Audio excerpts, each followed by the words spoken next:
Fox Sports. We are Fox Sports. We are LA.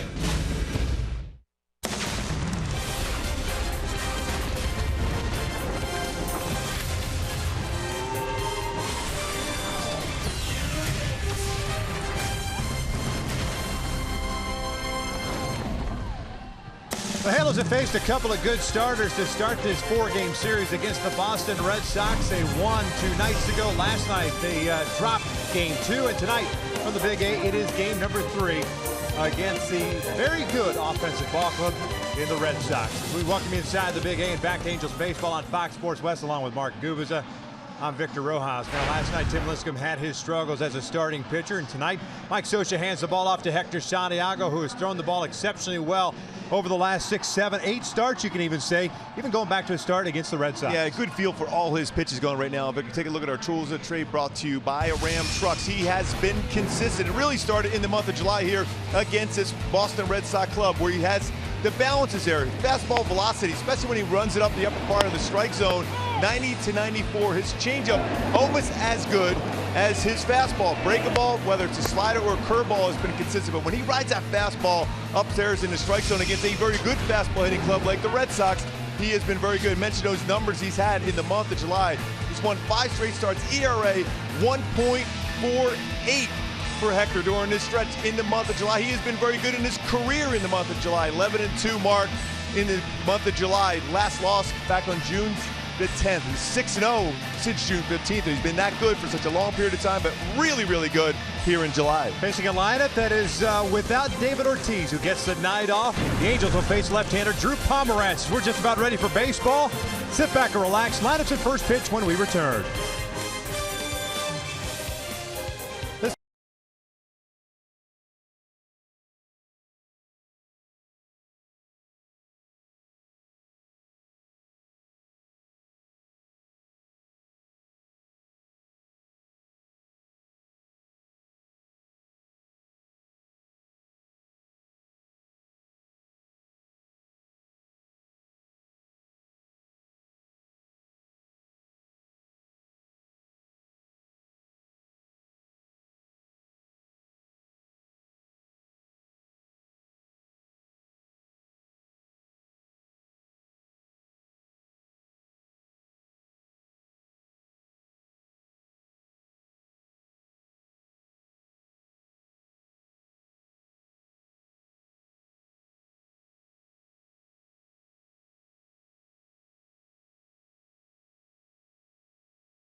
As this series is currently tied up at a game of peace, and a couple of left-handers on the bump tonight. Hector Santiago out early.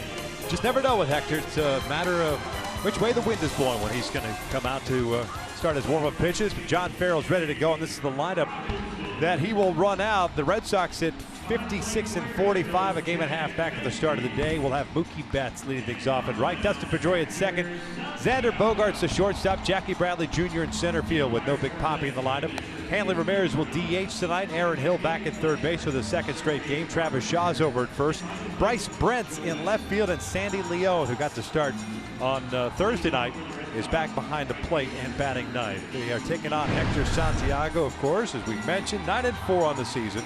And a 4.28 ERA. He's making his 22nd start of the season. Been very good, obviously, with runners in scoring position, too. Just a 171 batting average. My go-tos for Hector to be successful is control that fastball up and down in the strike zone, and one more for July, trying to get that 6th victory here in the month of July. 5-0 with a 1.48 ERA for Hector in this month. First one tonight is a little bit high for ball one. Betts comes in batting .303 with 20 home runs, 67 runs batted in. 0 for 2 last night with a couple of walks. A warm, mucky night yet again here in Southern California. 82 degrees at first pitch.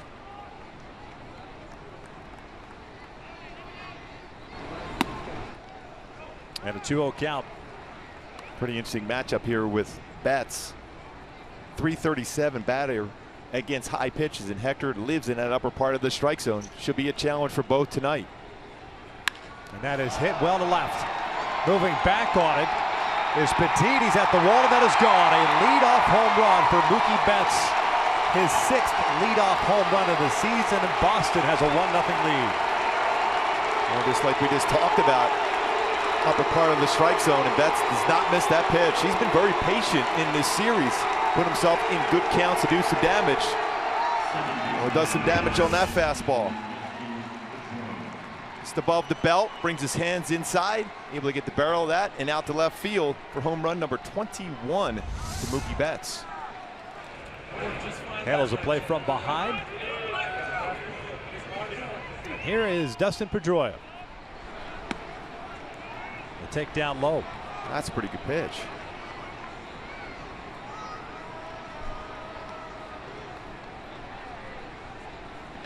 Pedroia hitting .304 with 11 home runs, 43 runs batted in. Dustin last night 1 for 2 with a couple of runs scored. Also drew a couple of walks.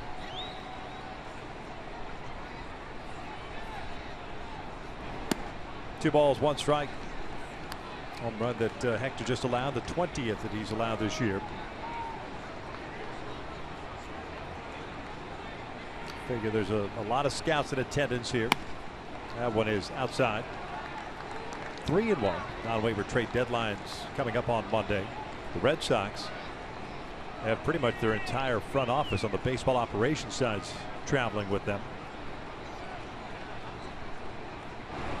This one's fouled back. That's above us. Hello. That came in here quickly. Yeah, that may have gone into the hallway. Non-catchable. Full count.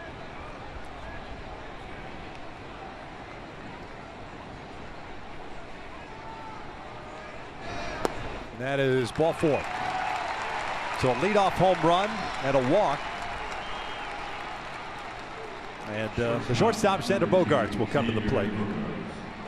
Red Sox, as we mentioned, they can swing the bats, have all season long a .289 team batting average, and the splits are pretty much down the middle. .290 against lefties, .288 against right-handers.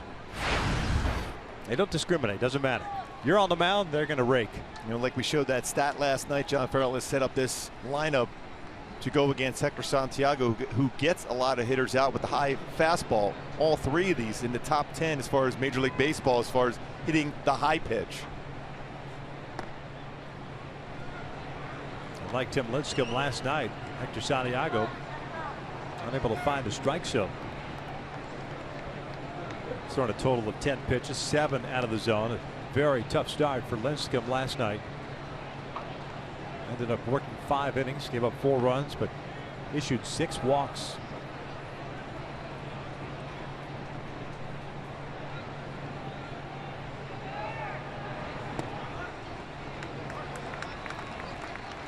And that's the pitch that's been very effective for Hector, getting back in counts, his changeup. You don't want to get in that mindset of just trying to throw a fastball, try to throw it harder. That's when you end up making mistakes with it. Trust your fastball command, but also able to throw your changeup in there and your breaking ball to see if you can get a ground ball at an infielder. There's the 1-1. Down low. The hitters count. Bogart's hitting .331 with 13 home runs, 66 runs batted in. Extended his hitting streak to 11 games last night. Ended up going 2 for 5. Pedroia over at first. Leadoff home run for Mookie Betts. Pedroia with a walk. And it is 3-1. Really slowing down his delivery as he's trying to throw that all-speed pitch in there.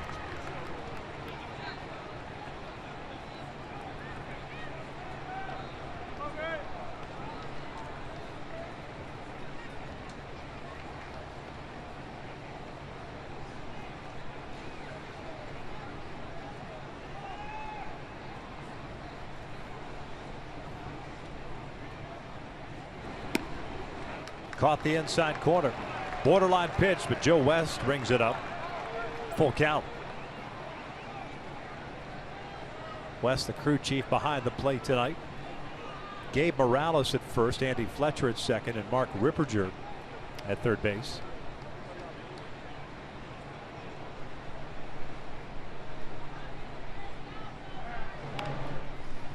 Hector just checking in on Pedroia just in case he's going on a 3-2 pitch.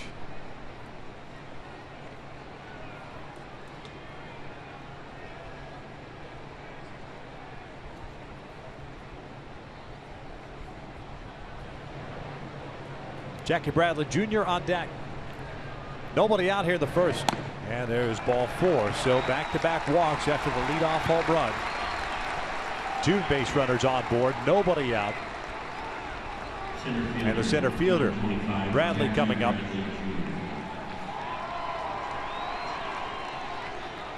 Again, you have to have that follow through. With Hector's mechanics at times, because he throws across his body, very difficult to repeat pitches. But you also got to make sure, as for Hector's mechanics, you don't try to slow down your arm. You just throw everything exactly the same.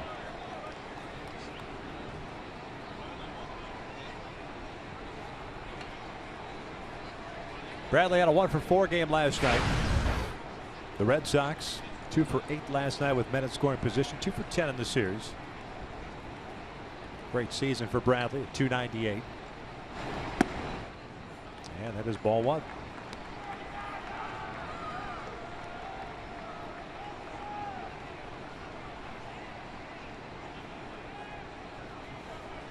Bradley's hit lefties well this year at .290. Escobar near the cut of the grass at third. That one catches the inside corner to even the count at 1 ball, 1 strike. What I'm noticing too, Victor, I'm seeing his fastball is 88 to 90 range. Again, a lot of times as the game progresses, Hector will pick up that velocity on his fastball, but he's been consistent around 92, 95. Now he can get some outs at 88, 89 if he can sink it down in his zone. Big breaking ball is in there. 1-2. Already a big moment in this game for the Angels, especially with Pomeranz on the mound, who's throwing the ball very well this year overall, especially with San Diego, the All-Star.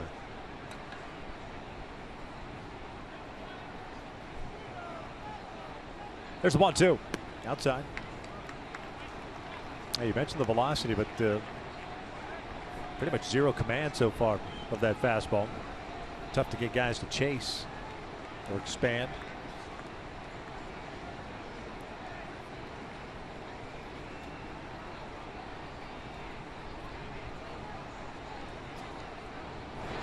Bradley will foul this one at the plate. Yeah, the first thought process is when you see guys taking pretty close pitches or squaring up pitches in the zone, lends you to think that maybe they're seeing something. from Hector, whether he's doing something with his glove, his hand, or something tipping off a pitch. Granted, we talked about how well he threw, especially in that game when they scored all those runs, 21 of them in Boston. But he still walked 4 in that game. Coming off a start against Kansas City where he walked 4 and struck out 5. That is a called strike 3. Down goes Bradley, 1 away.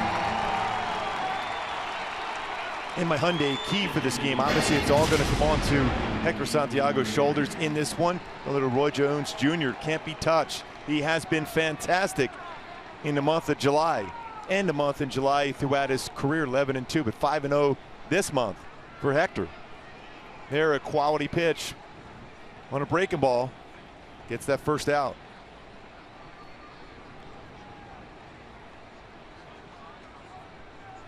Pedroia is still at second and Bogart's at first. And here's Hanley. Hanley serving as the DH tonight, 276 on the year. 13 home runs, 60 runs batted in. He'll take a strike.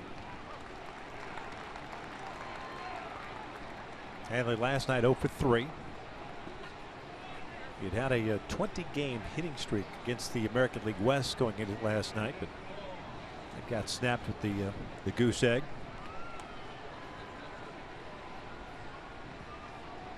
Man, they committed the big error on Thursday night, giving the Angels the win. That's down low.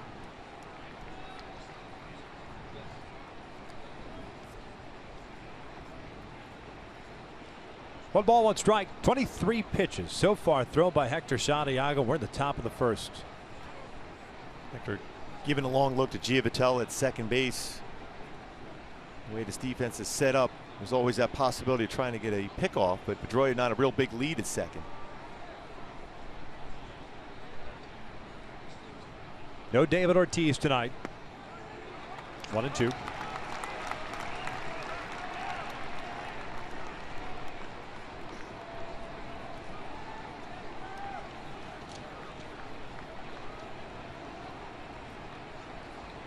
Ortiz is 3 for 14 in his career versus Hector Santiago.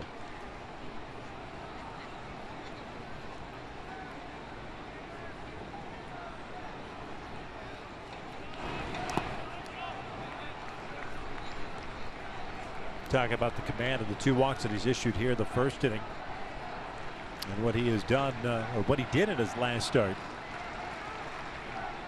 Hector this year has 6 games, 6 starts in which he's issued 4 walks. This is his high water mark.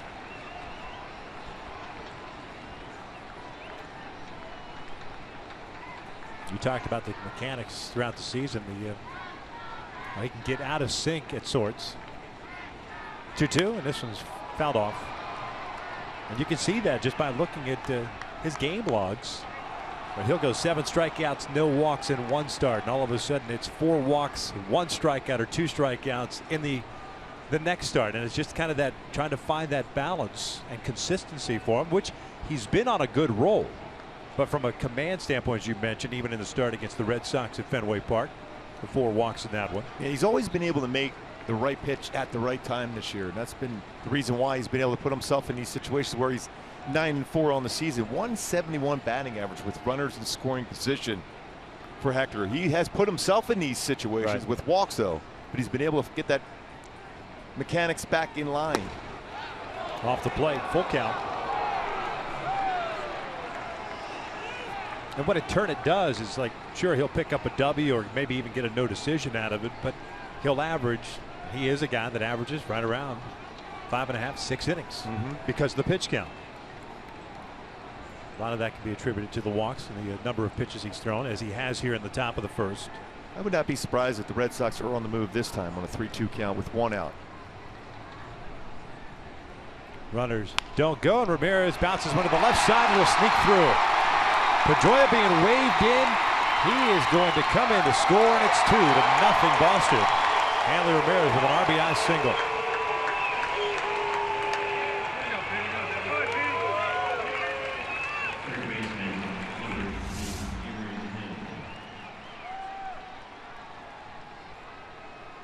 And Escobar is trying to knock that baseball down.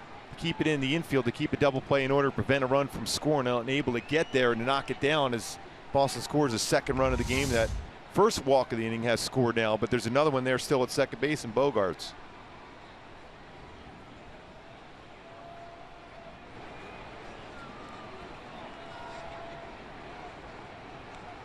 Ramirez picks up his 61st run batted in. And it's Aaron Hill taking a strike. Third baseman last night.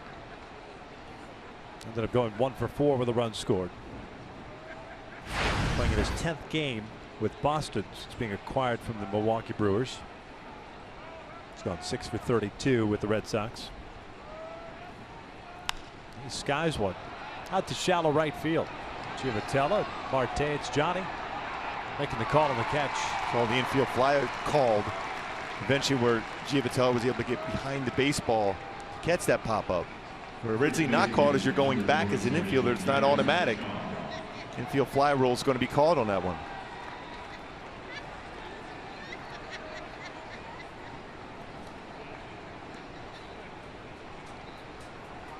So first and second, 2 outs now. Travis Shaw at the plate.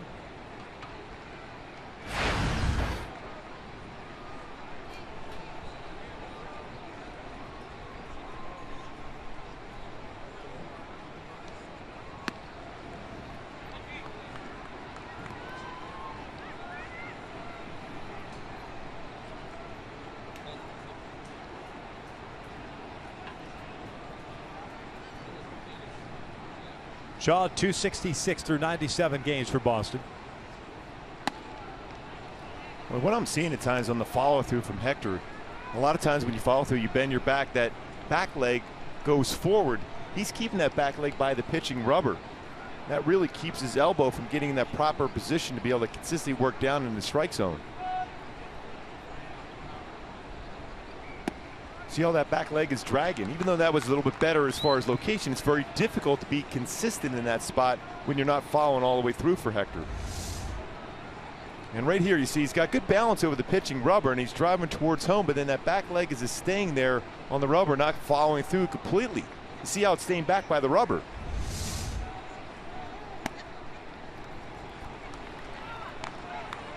Three balls and a strike. 4 3-ball counts so far for Hector Santiago. 34 total pitches.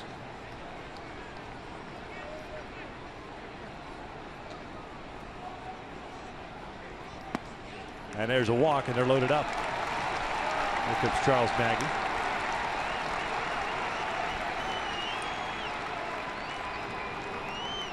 The Red Sox don't need any extra help when it comes to the offensive side. Gifting base runners certainly does that. Betts got a hitter's count, ended up homering to lead off the game. 6th time this year that he's done that. And Ramirez with an RBI single.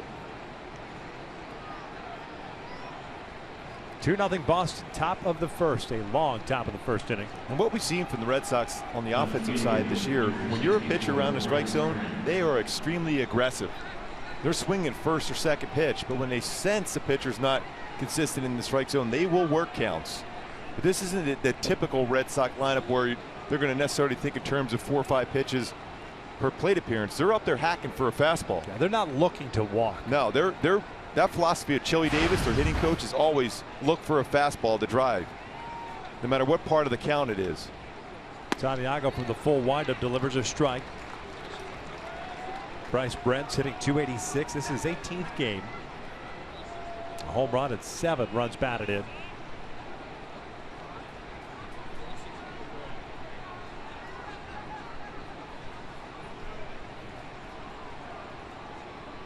Brent's a first-round pick back in 2010 by Boston. Middle Tennessee State. He shoots one foul. Right by Ruben Amaro Jr. You're a guy. Yes, indeed. Former Philly general manager, former Angel, former high school teammate of mine. Doesn't happen too often when a GM gets blown out of someplace and ends up as a first base coach the next season with a team. Seriously, yeah. I guess you could say Dan Jennings last year, right? He blew out Was it Mike Redmond, the manager of the Marlins, and then made himself the manager? Yeah. But that didn't happen too often. So I was talking to Ruben the other day at Fenway Park. He's having a good time, real good time there, being back on the baseball field itself. Been around the game a long time. His dad was a former first base coach. There's a called strike 3. Brents will go down looking. The Red Sox will leave them loaded, but they strike for 2. They lead at 2-0 as we head to the bottom of the first.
Mike Scioscia's lineup for the Halos at 46 and 57, 13.5 back in the West.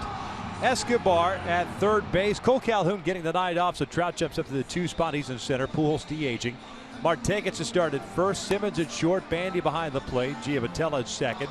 Gregorio Petit gets to start in left field, and it's Shane Robinson batting ninth, and he is playing right field as they take on the 27-year-old left-hander native of Colliersville, Tennessee, by the name of Drew Pomerantz. And Pomerantz 8-8 so far this season. It's combined between the Padres and the Red Sox. 2.84 ERA. But my go-tos to be successful against Pomerantz is lay off that curveball, that very good knuckle curve he has, and make him work. He's a guy that will try to get you to chase pitches out of the strike zone, bring the middle part of the plate, and have success that way. Escobar ready to lead things off. And the first one is in for a strike. Yunel hitting .321, 3 home runs, 32 RBIs. Caught the inside corner, 0-2. It's that big knuckle curve from Pomerantz.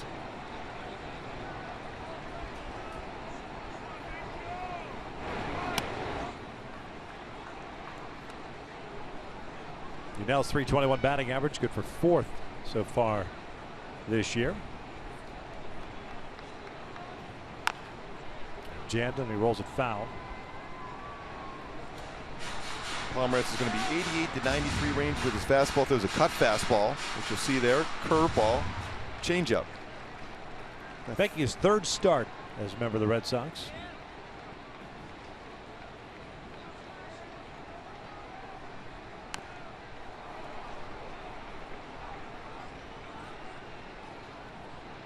Now we'll have to walk this one off after fouling it off his leg. So far in the first 2 starts for Pomerantz as a member of the Red Sox, 9 innings, 12 hits, 7 runs, 11 strikeouts. This is the 9th game that he's pitched against the Angels in his career, 4th start. 1-2 and a 4.24 ERA. Picked up for the Padres on July 14th. Little bounce over to third. Aaron Hill has it. 1 down. With Mike Trout coming to the plate now, it's time for the Lowe's home field advantage with Mike Trout coming to the plate. .322 batting average at home, including 11 home runs.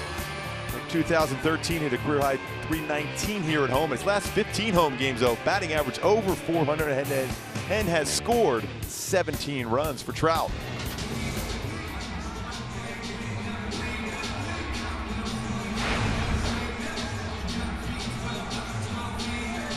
Trout last night going 0 for 4. Batting average down to .310.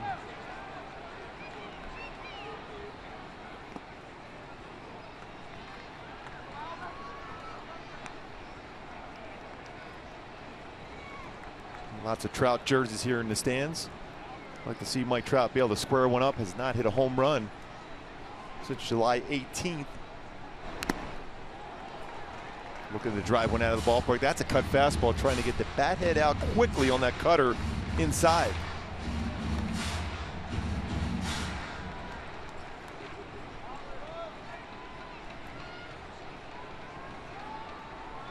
Mike has slowed up a little bit on the offensive side. He's 5 for his last 27. It's 2 balls, 1 strike. Just 1 for 8 in his career versus Pomeranz, but that one hit, a home run.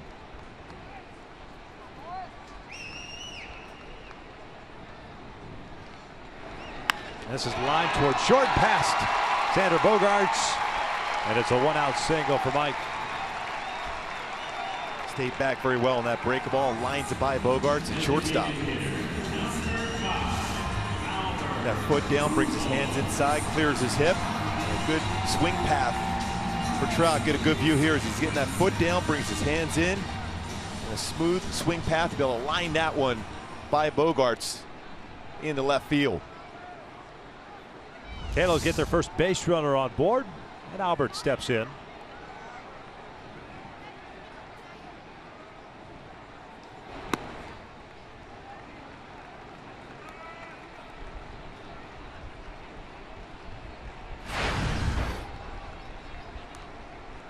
.258 batting average for Albert. A couple of hits last night. 2 for 4 to be exact. As the count even up at 1 ball, 1 strike. 579 career home runs for Pujols.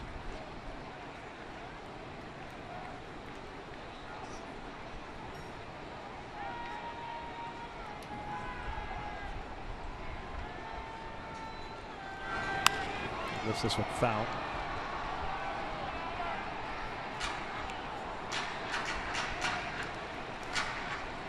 Ten games since his last home run. He had that multi-homer game against Texas to get to 579.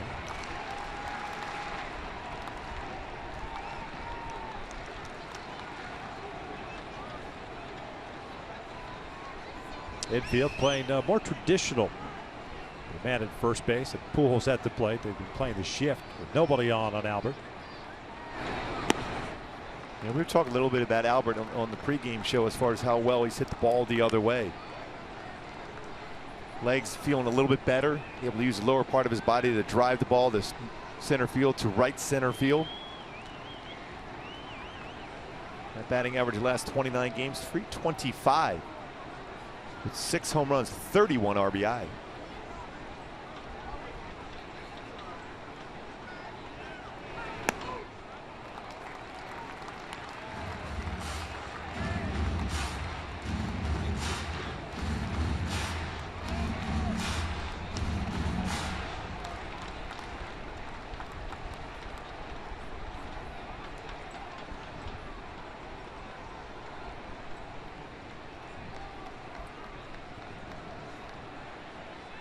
Payoff on the way. Albert gets jammed. Flares went out to shallow center field. That's going to get down for a hit. Trout is going to stay at second. Bradley Jr. charging that one very quickly. And the Angels have a couple of men on with 1 out.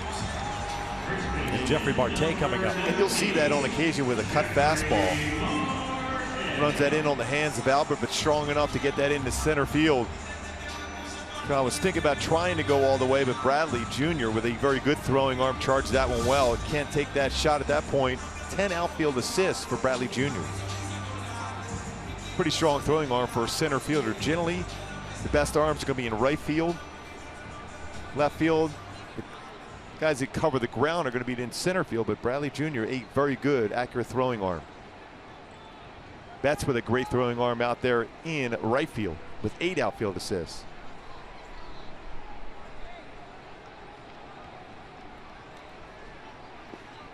Jeffrey Marte takes a breaking ball in the dirt. A wild pitch will advance the base runners 90 feet.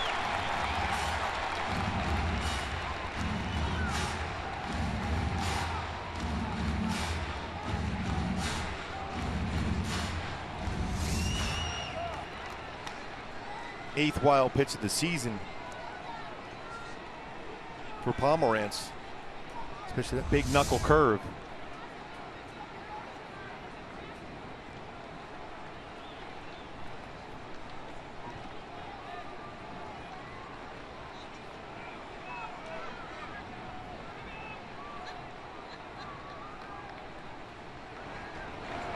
Ground ball to second. It'll bring home a run. Pedroia will go on to first, and it's 2-1 Boston. Marte will pick up the RBI. That's his 19th of the year. And Albert ends up at third. Pomeranz got away with a high breaking ball, but Marte leads with that ground ball out. The middle infielder brings home a run. About 19 RBI. So the Halos get one of those runs back. It's up to Simmons to try to get that second one in. Andrelton hitting .281 with a home run. 23 runs batted in. He swings first pitch and drives one out toward right center field. Betts and Bradley. It's Bradley making the call on the catch, and the Angels are done here in the first. They get a run as we hit in the second. Angels down 2-1.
The mound, about the most wins in July in Angels history. Chuck Finley, Finn the Win, had 7 back in 1997. Andy Messersmith with 6. Weave with 6 back in 2012. Hector with 5 this month, and Hector's got a lot of run support, so still plenty of time to come back in this game. There's Weave. For Hector, he's got over 7 runs of support per start, so he's going to get some run support just to be able to be in there deep enough in the game to pick up another W. Sandy Leon, the switch hitting catcher, takes a strike. Hector threw 38 pitches in that first inning, 19 balls, 19 strikes. 0-2 count.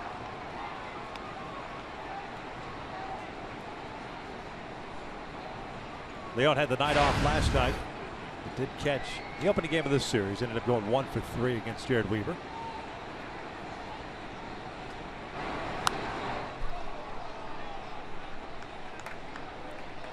Well, ahead of the count here now for Hector.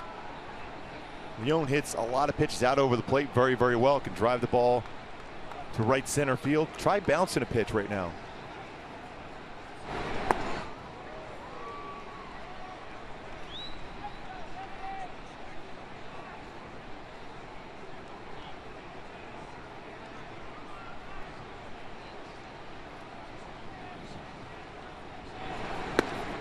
Leon takes a called strike 3, 1 down. And the inside corner.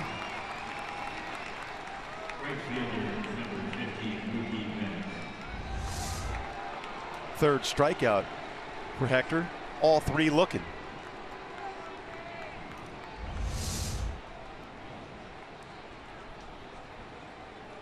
So it's Mookie Betts up for the second time. Leadoff home run in the first. 21st of the year, 68th run batted in.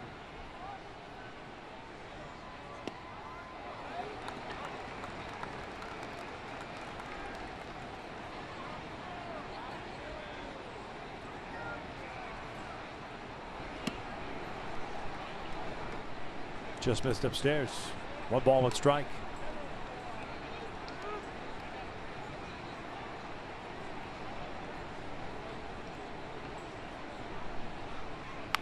Ground ball toward third. Escobar plays the short hop. 2 down.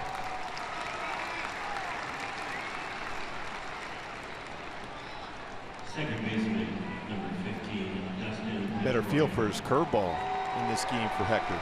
A lot of times you'll see Hector settling with his fastball, changeup, cut fastball. He's got a big break to the curveball. And it's good differential in as far as the speed of his fastball as compared to his curveball. You're talking upwards 18, 20 mile an hour difference.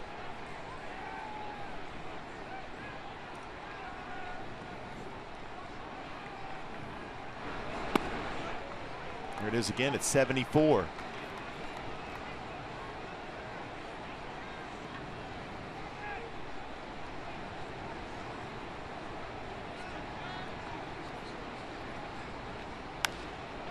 Fouled off to the right. No balls, 2 strikes.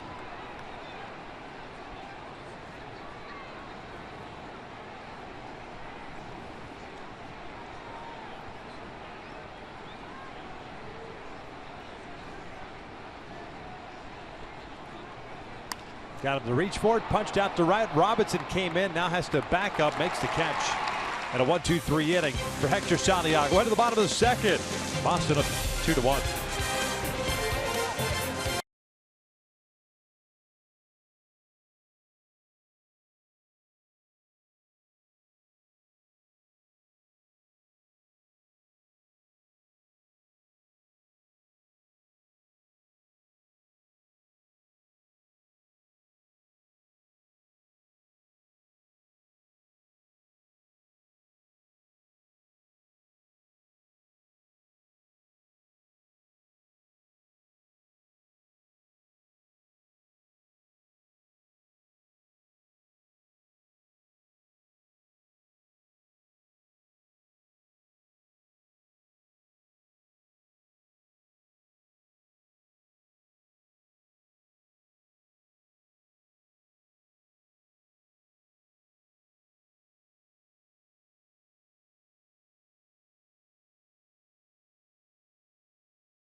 Stay tuned later tonight on the postgame show for the business of sports, brought to you by AutoNation.com and powered by Scion Cerritos.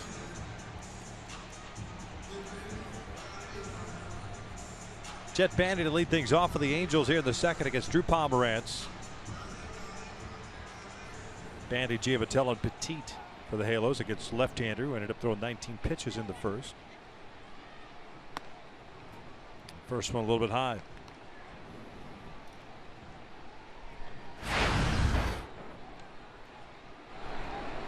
Bandy hitting .277 with 4 home runs and 16 runs batted in.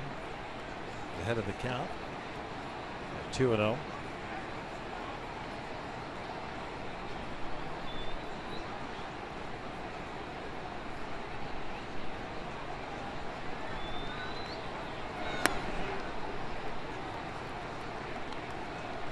3 in a row out of the strike zone now for Pomeranz, a guy that can get wild at times.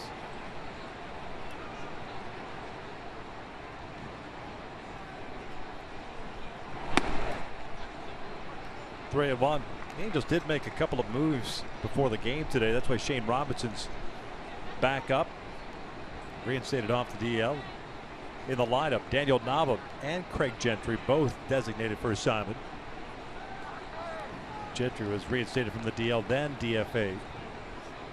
These are the two guys that were supposed to fill the left field void for the Angels this year, as Bandy skies one into foul territory near the Angels on deck circle. And a nice play by Aaron Hill, the third baseman, reaching over the fence and making the catch for the first down. He did a real nice job of being under control going there. You got to deal with all the stuff in that batting circle too, and then reaches up, never took his eye off the baseball, and gets that in the glove before running and reaching over the railing there. What a play that was by Aaron Hill.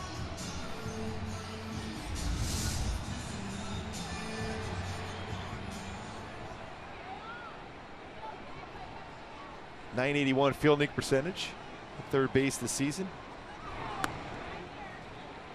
.952 last year.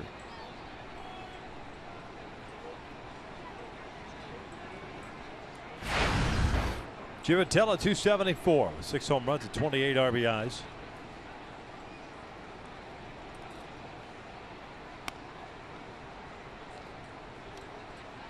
He had the night off last night with Petit getting to start at second. Giovantella 1 for 2 in his career versus Pomeranz. That hit a home run.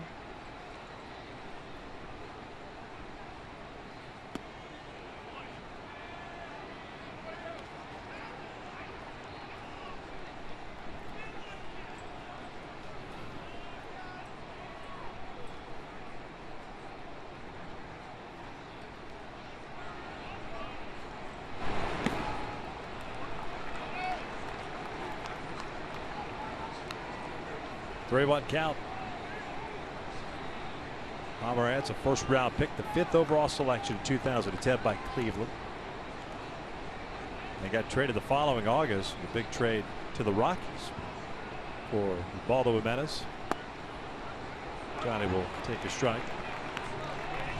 Looks like a lot of starting pitchers we've seen of late pitching in that stretch, modified stretch position, even with no one on.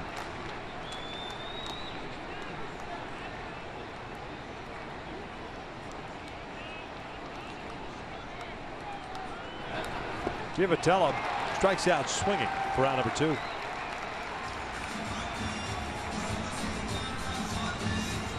Pomeranz picks up his first strike down. It'll bring up the team.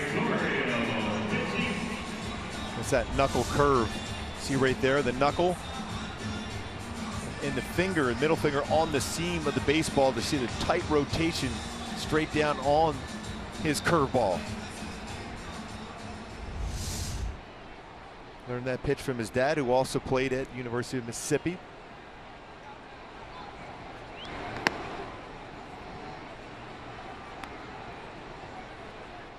Mike Mussina used to have that really good knuckle curve. Borderline Hall of Famer.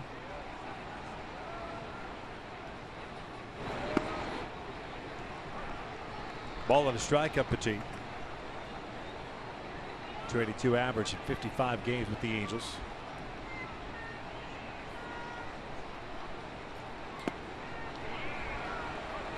A lot of times when he throws that fastball in that zone, he either come back with a cut fastball there or the knuckle curve down and in.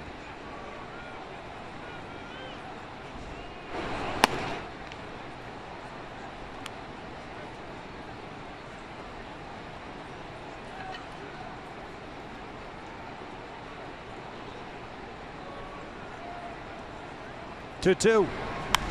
This is fouled off.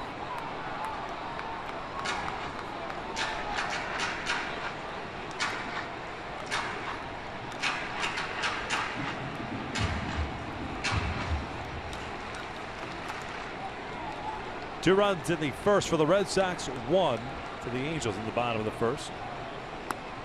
That's where we stand right now. After Santiago, who struggled with command in the first inning, on a 1-2-3 second. Pomeranz trying to return the favor here at the bottom of the inning.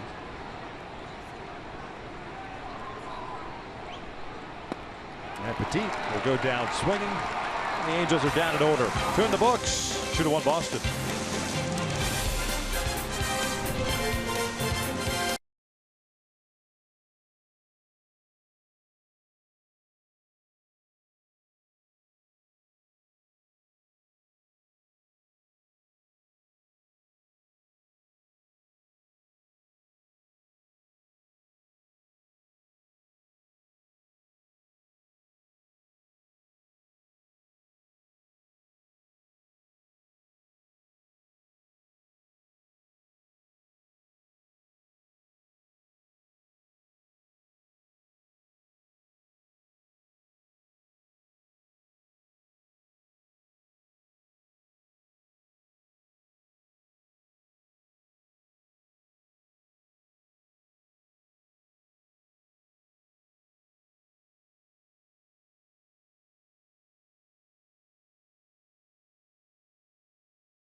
The Angels playoff breakthrough back in 2009 in the ALDS swept Boston 3-0 after losing 3 of the previous 5 seasons to the Red Sox. Well, now in a comeback win, that went 7-6. Vlad, the big go-ahead 2-run single in the 9th inning. The Angels complete that 3-game sweep. Back up the middle off the mound, if I'm not mistaken. For Vladdy on that base hit. Bogaerts takes a strike to lead off the third. Bogaerts, Bradley, and Ramirez. This is lined to left field. Is it going to hang up for Petit? No, it'll fall in for a base hit. The leadoff man on board for Boston. Center fielder, number 25, Jackie Bradley Jr. Bogaerts has been on board twice now with a walk and a single. Here comes Jackie Bradley Jr.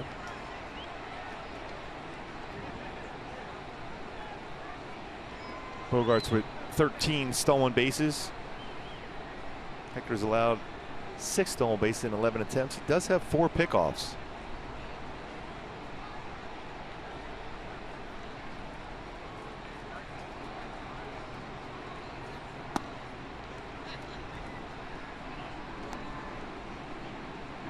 Bradley, a strikeout victim in the first, one of 3 punch outs for for Santiago, pardon me.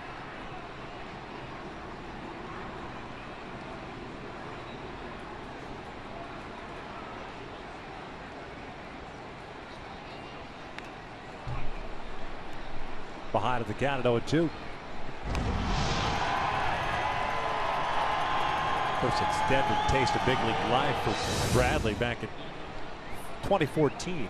At 198 in 127 games. He bounced back last year to 305 at AAA and then 249 in 74 games with the Red Sox. He's put it all together this year. Former first-round pick at the University of South Carolina. It looked like he went around. He did. 1-2. Will strike out. He's susceptible to the punch out. 78 times this year. There's Big Poppy getting the night off, at least the early part.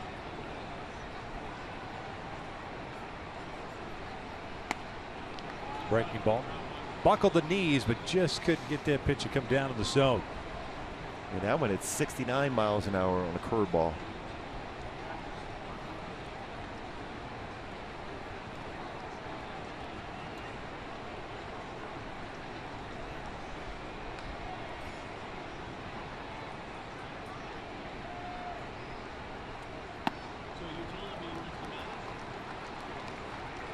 Full count.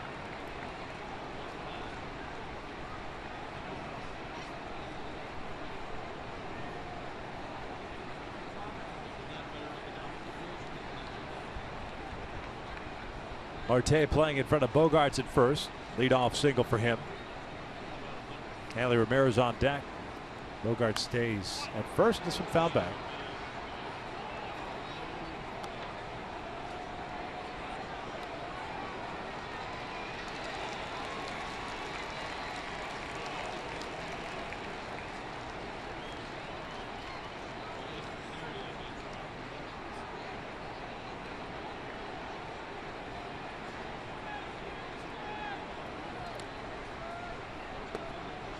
And a walk. They'll put 2 on to start this 3rd inning. 4th walk of the game for Hector.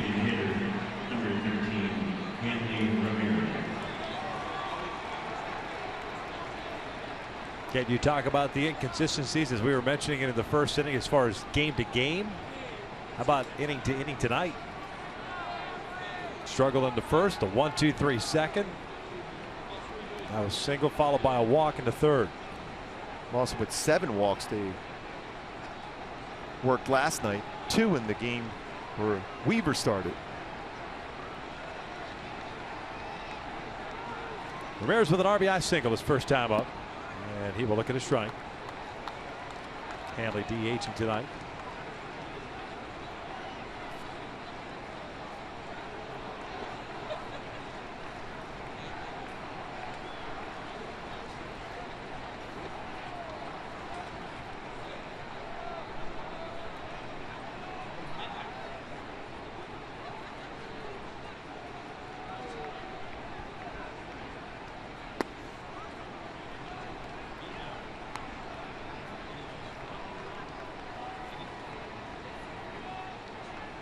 '60th pitch thrown by Santiago. Unless he turns things around with some quick innings, it'll be a short night for him.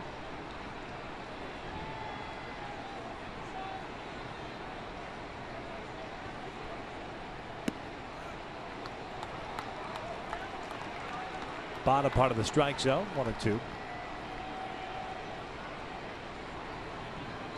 certainly a guy, if Hector can get a ground ball, you can get a double play out of this. Ramirez has rolled into 11.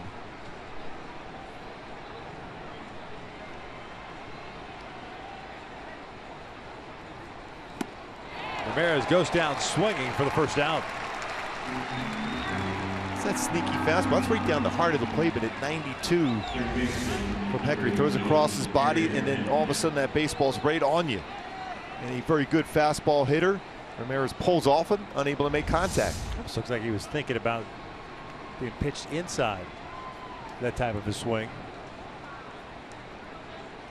And if you're looking out at second base and the runner's kind of telling you location, not necessarily the pitch, but location.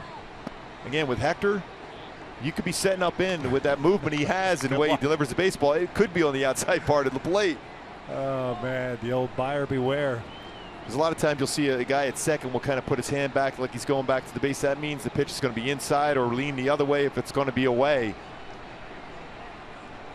Hill skies one to shallow center field. Giavotella backpedaling out. Trout comes racing in. Trout makes the call on the catch. 2 down. And Johnny's looking back at Trout. He goes, "Does anybody ever let me catch a pop-up? I was in position on that one." Always a good idea to get out of the way of Trout when he's coming in for a baseball and calling for it.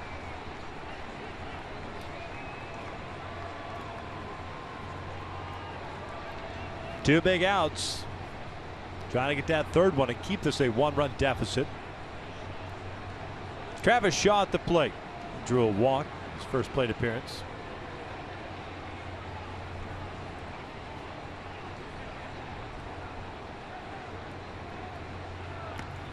Wild pitch will advance the base runners.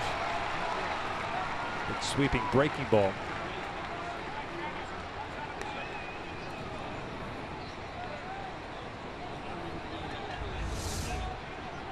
An overthrown breaking ball and late break to it. Vandy unable to get his body over there to be able to try to keep that in front, especially with the spin on that slider in the dirt.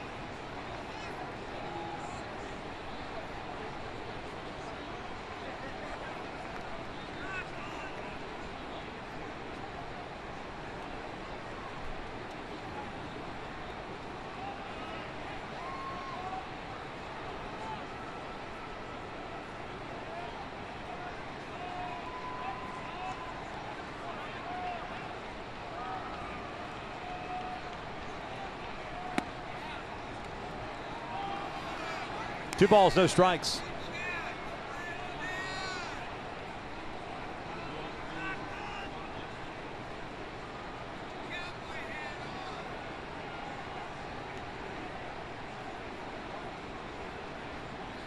Shaw, 26-year-old, 9th round pick by Boston in 2011. Takes down and in. He's ahead of the count of 3-0.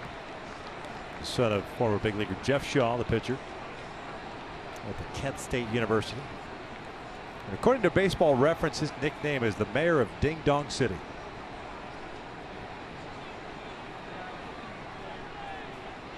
It's a long title, but it's a good one. And there's a 4-pitch walk. He's a mayor, though. Mayor of Ding Dong City. Left fielder, number 64. 69 career minor league home runs. Santiago will have him loaded here. Bogart's at third, Bradley at second, Shaw at first, and Bryce Brent's coming up. Brent's went down looking to end the first, so he's 0 for 1.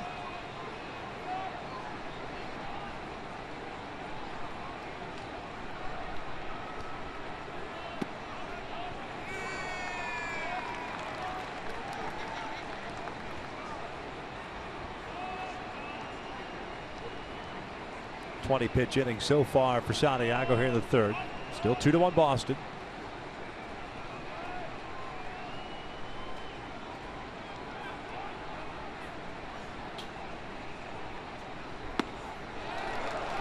Oh, 2. Threw the fastball right by him. Already 70 pitches thrown for Hector. 38 of them in the first. Had a quick, economical second inning. Quite a few pitches again in this inning for Hector. Broken bat liner foul. He cheated on that fastball in. Just down in front. Man, these are the moments that Hector has really excelled in. With runners in scoring position.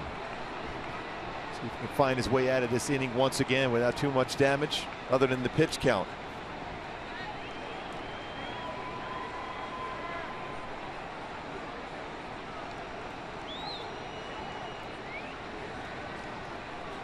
Cal remains at 0-2.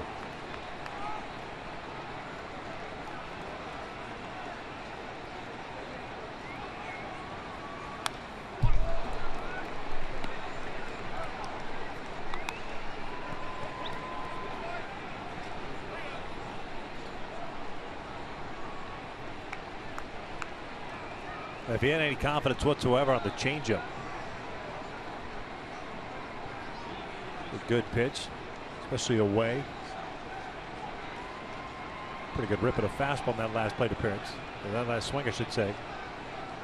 Hey, Hector stepping off again from the full windup. You better be sure that you are very confident you're doing the right thing there. Stepping the right foot going back. 0-2. Breaking ball, hook foul. See those numbers, even his career with runners in scoring position. Very, very good.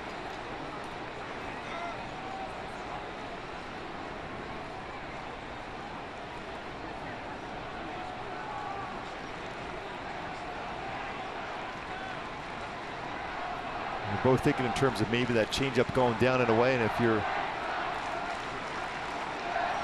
thinking in terms of a fly ball out to right field, Steve Robinson should be in position to try to come in on a fly ball that way if he goes off speed. They go inside with a fastball. He locked him up. I think he may have been looking the same thing, looking at something away. Red Sox leave him loaded. Interesting start for Hector Santiago tonight. The Angels trailing 2-1.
Reality returns with a huge Western Conference showdown. Don't miss the Portland Timbers taking on Sporting KC tomorrow, 10:30 a.m. Pacific on Fox, or you can watch it live on Fox Sports Go.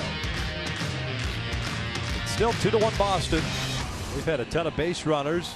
But, Hector Santiago, I guess you could say, has limited the Red Sox to just 2 runs, both happening in the first, and one was a solo home run to lead off the game. And we'll see what happens in the even-numbered inning in the fourth when Hector retakes the mound. Maybe we'll get that through that inning in 10 pitches. Yeah. Hey, I'm always a half-full guy. Sure. Shane Robinson to lead things off, 9-1-2.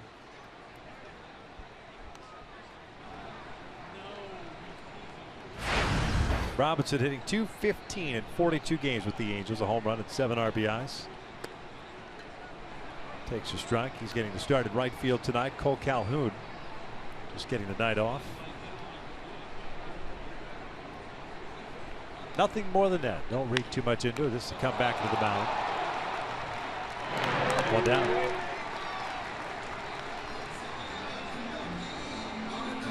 There's Cole. Mike Scioscia just wanted to give him a full day off just to be able to clear the mind, be ready for the game tomorrow, even though he's got decent numbers against Pomeranz. And you know Cole, he never wants to not play every single inning of every single game. Gotta get the mindset ready for the knuckleball. Oh, yeah. The knuckleball. Top of the order now, Yunel Escobar at the plate. Now grounded out to Aaron Hill in his first plate appearance, so he's 0 for 1.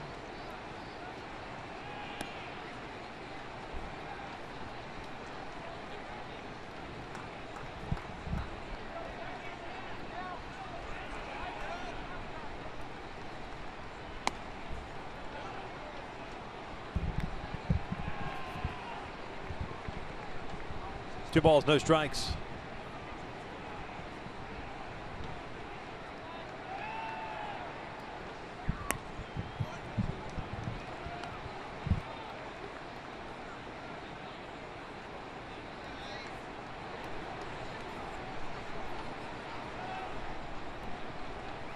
A 3-0 count.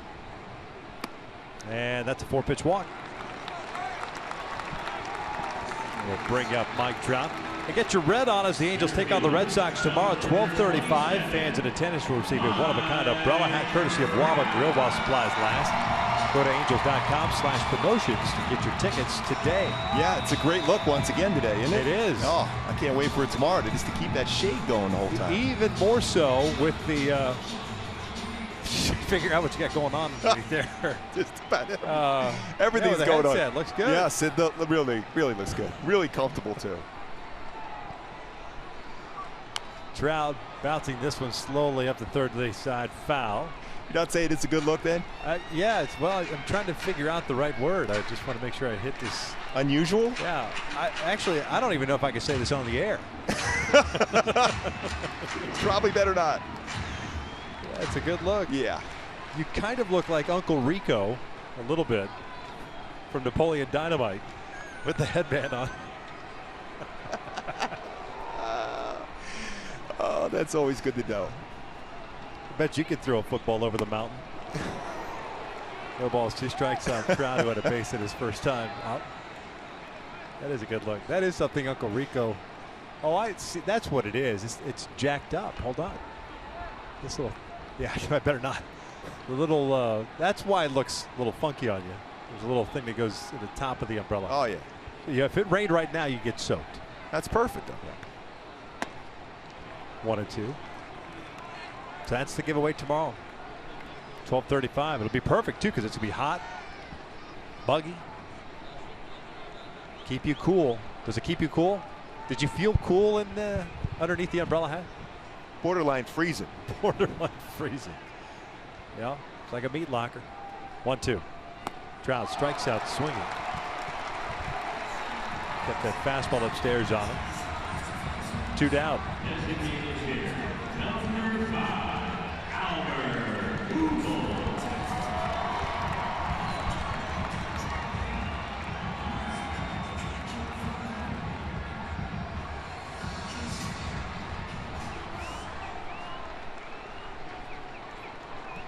Albert had a bloop single to center his first at bat.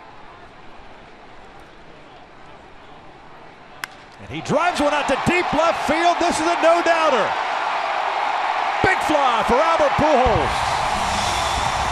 He's at 580 on his career, and the Angels have taken the lead.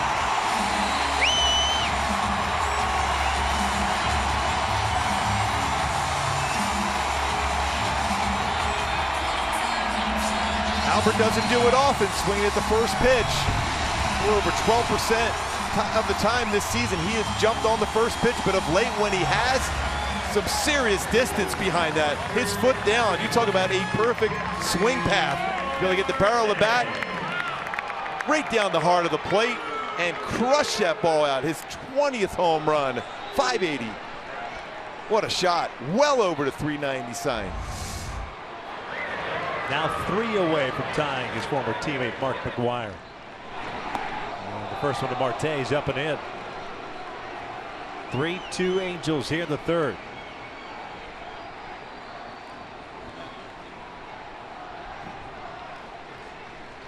Oh, that's amazing, the names he's there. 4th player ever with 20 or more home runs and 15 in his first 16 seasons. Frank Robinson, Willie Mays, Hank Aaron. Marte lines one out to right center field, and a nice play by Jackie Bradley Jr. to keep that as an out instead of an extra base hit. Albert Pujols with a 2-run blast, putting the Angels up 3-2 as we head to the 4th.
Blast by Albert Pujols, putting the Angels up 3-2.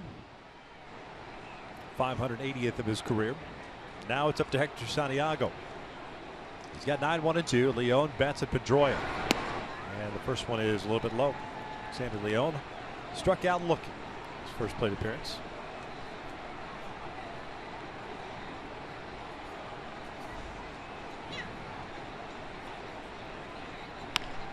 Chopper foul. Big inning now for Hector. So often we talk about that shutdown inning, but especially here for Hector to have a quick shutdown inning. Be able to get deeper in this game.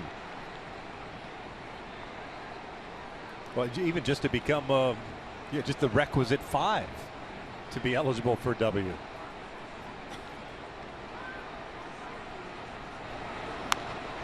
Foul back. 1-2.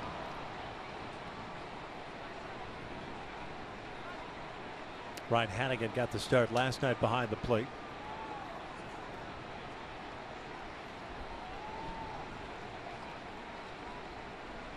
One, two. Missed inside.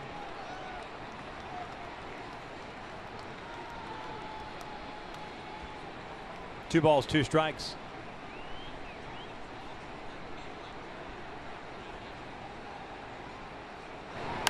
Leon flips it foul down the line and out of play. Oh, that extra base hit by Albert. He just tied Lou Gehrig on the all-time extra base hit list with 1,190 for the machine, Albert Pujols. Talked about the names he just tied as far as 20 or more home runs in 15 of the first 16 seasons in the major league level. The immortal names in the game for Albert. This is shot to the alley in right center field. That's going to get down for a hit. Stayed away from him. It's a leadoff single. So Sandy Leon. And so far, Hector's been able to fight his way out of some jams and going back to the AT&T high-speed replay. Fastball inside. With the bases loaded. Once at the plate, Hector continues to throw the ball exceptionally well with runners in scoring position. It's not ideal you like to have base runners, but he's been able to make the quality pitch when he's been in that position.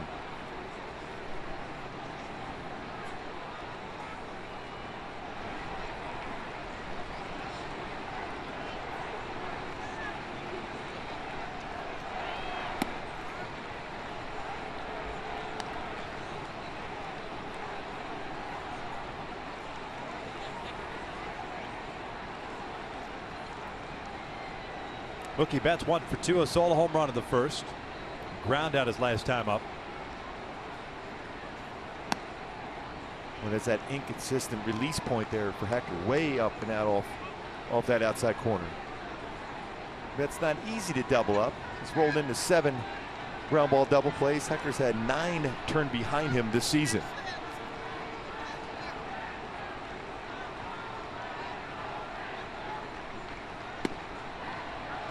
He kind of slowed everything up on that off-speed pitch.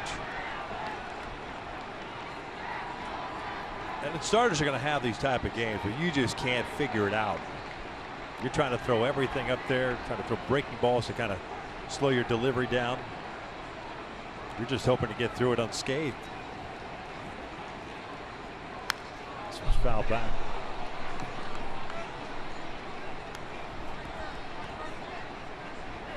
I always felt when you had those games where your release point wasn't as good, all you try to do is, so often it's simple terminology. Just stay within yourself, don't overthrow. Just think in terms of sinking your fastball. Keep it lower part of the strike zone, keep it away, and see how many ground ball outs you can get before you get back to that power fastball, especially inside for Hector. Slow breaking ball grounded is short. Tough to turn 2 on this one. They'll get the lead runner. And Betts is able to reach. He'll do so on a fielder's choice. If they get the lead runner for the first out. Simmons certainly did everything he could to start a quick double play. Well, he got rid of this baseball quickly on the breaker ball. So quick that transfer gets rid of it, and a good feed over Giavotella. But the way Johnny was throwing there, especially kind of flat-footed, well, very difficult to get a lot on that throw, although Betts runs very well down the line.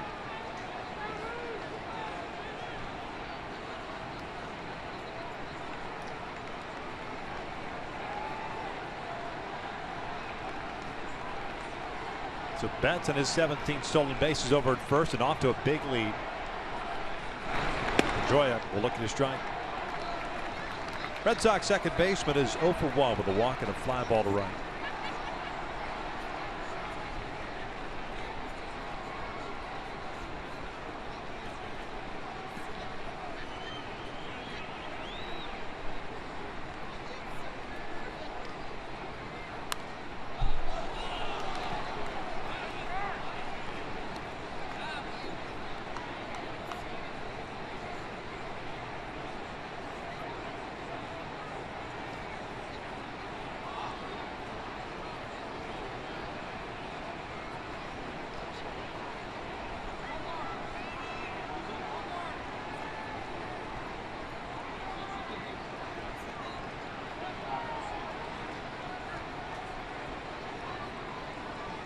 Boston with 4 hits, the Angels with 3. Each team with 1 home run. Betts and Pujols.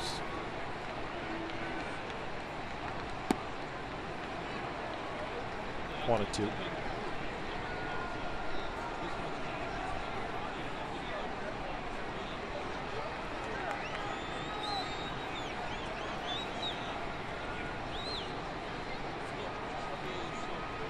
Good crowd tonight on this Saturday night. Get to watch The Incredibles after the game on the video boards.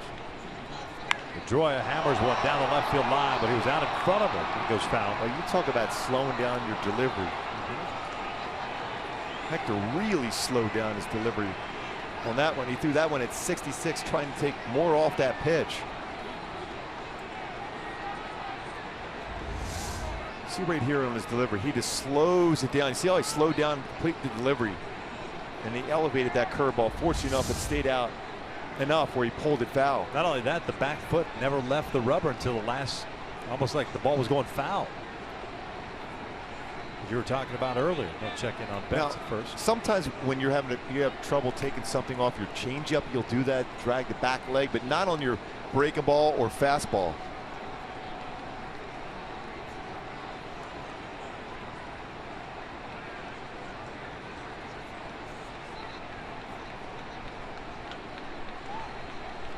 In tight.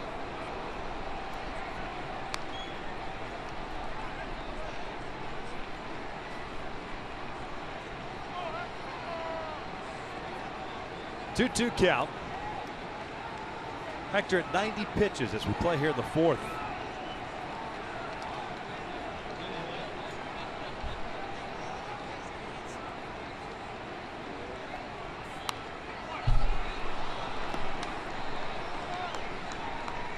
Pedroia will ground into double plays, 18 of them this year. Pardon me, 16 of them this year.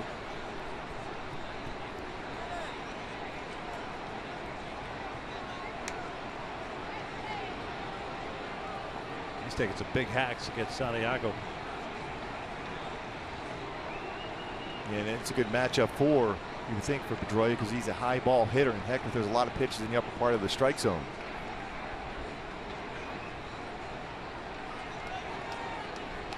Well, again, if there was ever a time where you're really comfortable with this changeup, run that one down and away.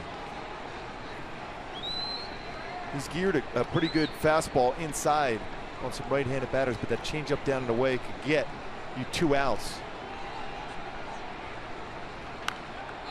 This one's fouled back and out of play.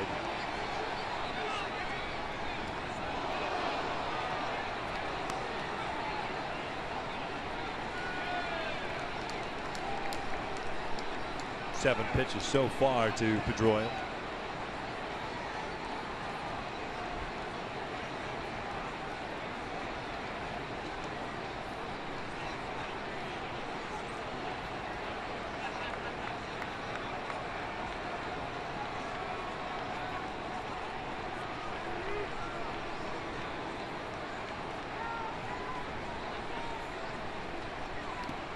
Full count.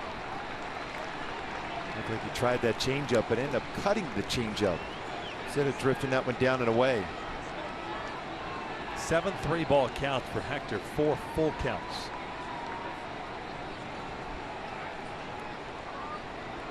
And going back to this Betts go on this, he's got a pretty big lead, especially with Pedroia, who grounds into a lot of double plays. Xander Bogaerts on deck.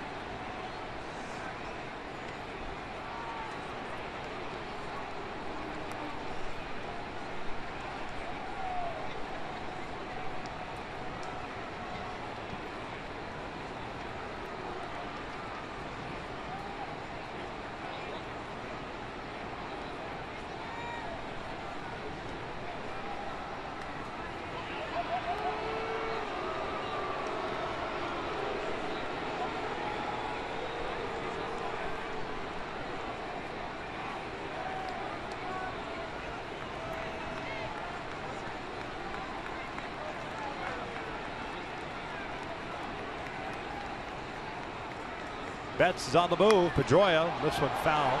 This one will land in the seats.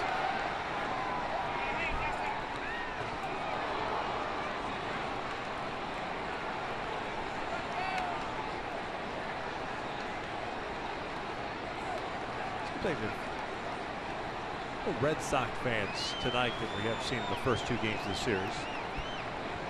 Yeah, during the pregame show, a lot of Red Sox fans were coming into the ballpark. Really big crowd here tonight. Yeah.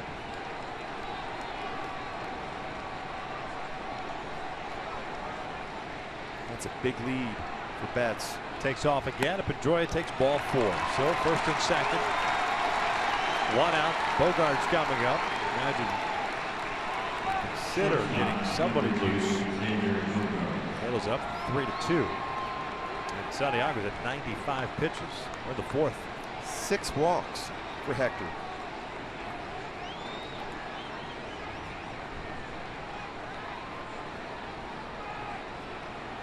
Especially after Albert's big 2-run home run gives you the lead. Nothing's ever easy with any batter in this lineup, even with Ortiz not in the lineup for Boston tonight. Very solid, consistent lineup, 1 through 9 for Boston. You want to gift those runners. Bogarts will look at a strike. Some movement going on in the Angels' pen, but nobody loosening as of yet. Bogarts, so walking a single.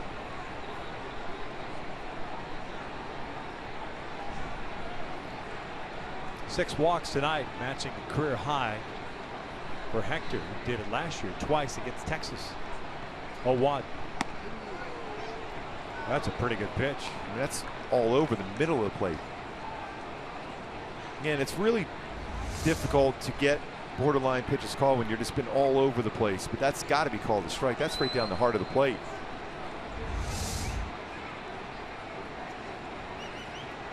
Angels start to get action now. The bullpen, 97 pitches for Santiago, 40 balls, 57 strikes. Betts at second, Pedroia at first. 1-1. 2-1.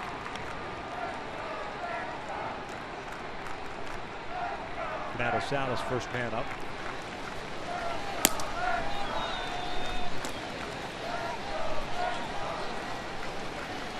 No long man tonight as far as Jhoulys Chacin. Angels exhausted him last night with Lincecum's performance. 2-1. That's a strike. That's good. That's a good changeup. Might be his best changeup he has thrown so far in the night. Under control.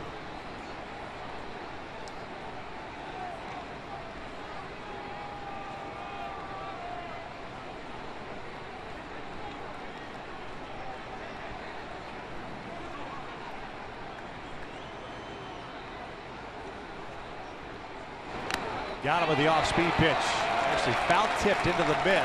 Down goes Bogarts, 2 down. Good job by Bandy to hold on to that foul tip. Not exactly a perfect changeup off the plate. But Bogarts with real good career number, 6 for 10 against Hector. Expanded the zone, fouls that one, and Bandy holds on to it. He would have been out anyway on that swing. One would assume. I know you never assume, but whatever. Oh. I would have rung him up. Well, yeah.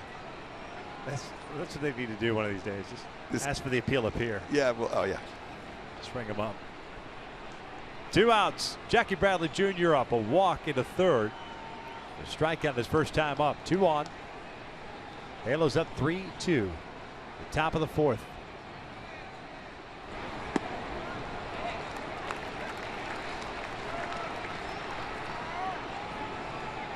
Now 101 pitches now for Hector.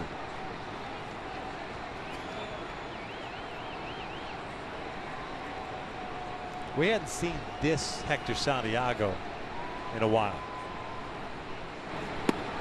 Matter of fact, when he first came over to the Angels, this was prototypical Hector Santiago. And great stuff and erratic.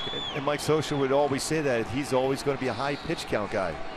He's going to throw his pitches, but tonight more so than we've seen in a long, long time. Though 6 walks, 6 strikeouts.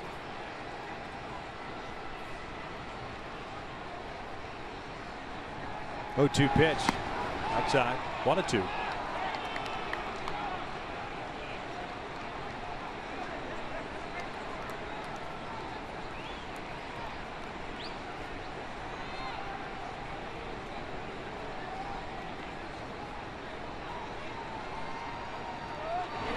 Bradley skies one out to right center field. It looks like Hector's going to get out of this one. Shane Robinson calling for it. And I guess you can call this a shutdown inning. Took a while to shut it down, but it was shut down. Qualifies as such. Halos up 3-2.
Night, the Angels up by the score of 3-2. It's the bottom of the 4th inning, and the Angels taking that lead last inning on the home run by Albert Pujols. We welcome you inside our broadcast booth. And you know, Hector Santiago's performance tonight, just brutally inconsistent, I guess is the best way to put it. I think he's made a couple good pitches when needed. That's that cut fastball, the grip, and he's also been able to throw this changeup at the right time. We talked about how well he has thrown with runners in scoring position. Well, he's had a lot of runners, but he's made some good pitches, whether it's that cut fastball or changeup, along with the four-seam fastball upstairs.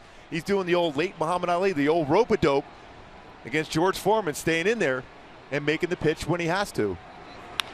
Andrelton Simmons ripping one down the left field line, headed toward the corner for extra bases. Because I did have a follow-up to the rope-a-dope, but we'll just leave it as Simmons with a leadoff double to start the bottom of the 4th. Taking those punches from George Foreman. Yeah. What a good rip by Andrelton. Brings his hands inside the baseball well. So often of late we showed how well he gets that foot down to 2 toe taps and then is able to clear his hips, and then he has that good, clean swing path to drive a baseball like he did there down the line for a double. 16th season for Simmons. And right in business right away. Try to add on here and separate from the Red Sox. Jet Bandy fouled out his first time up. He'll look at a big curveball for a strike.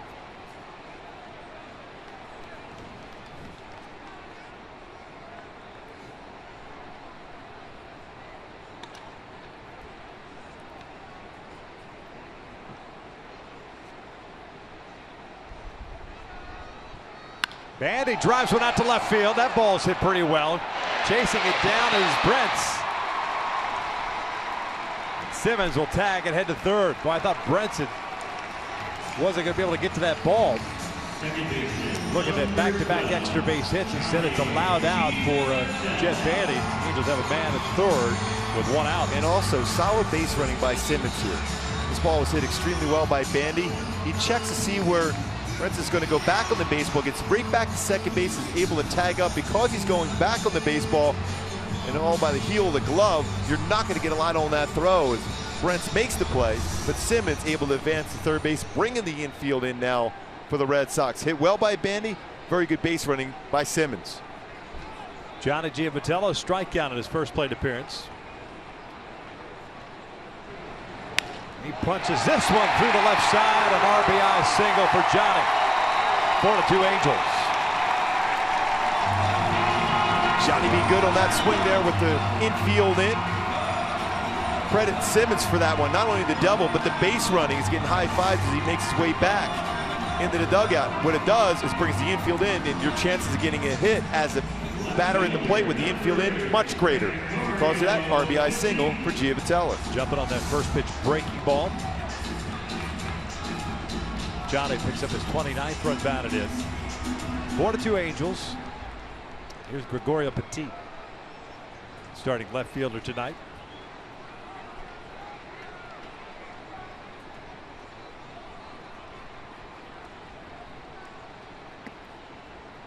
Johnny now 10 for his last 16. That's a .625 batting average for Johnny Giavitello. It's up his 29th RBI. They've been in a pretty bad fog for a while. 3 for 30, and then has turned it around of late. Speaking of good numbers lately, 34 games, batting average well over 300 for the team. Chopper left side. Bogarts has to come charging in. Barehands it and drops it. I'm not sure he needed the barehanded, but the Angels will take it. Victor, I was just going to say the same thing. I think with his arm strength and how quick he is with the glove on the transfer, I think he has a shot at getting Petit at first, but tried to make the play on the barehand instead of an out. More likely to be an infield hit. So he has a chance to be able to get behind it with the glove, and you see just barely Petit's running down the line. And as he looks up, he didn't quite look it into his hand at that point. Unable to control the baseball. Eagles in business first and second.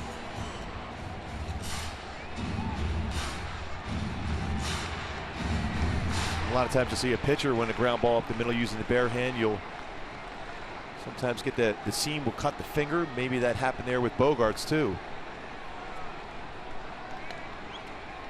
There's Shane Robinson, right fielder tonight.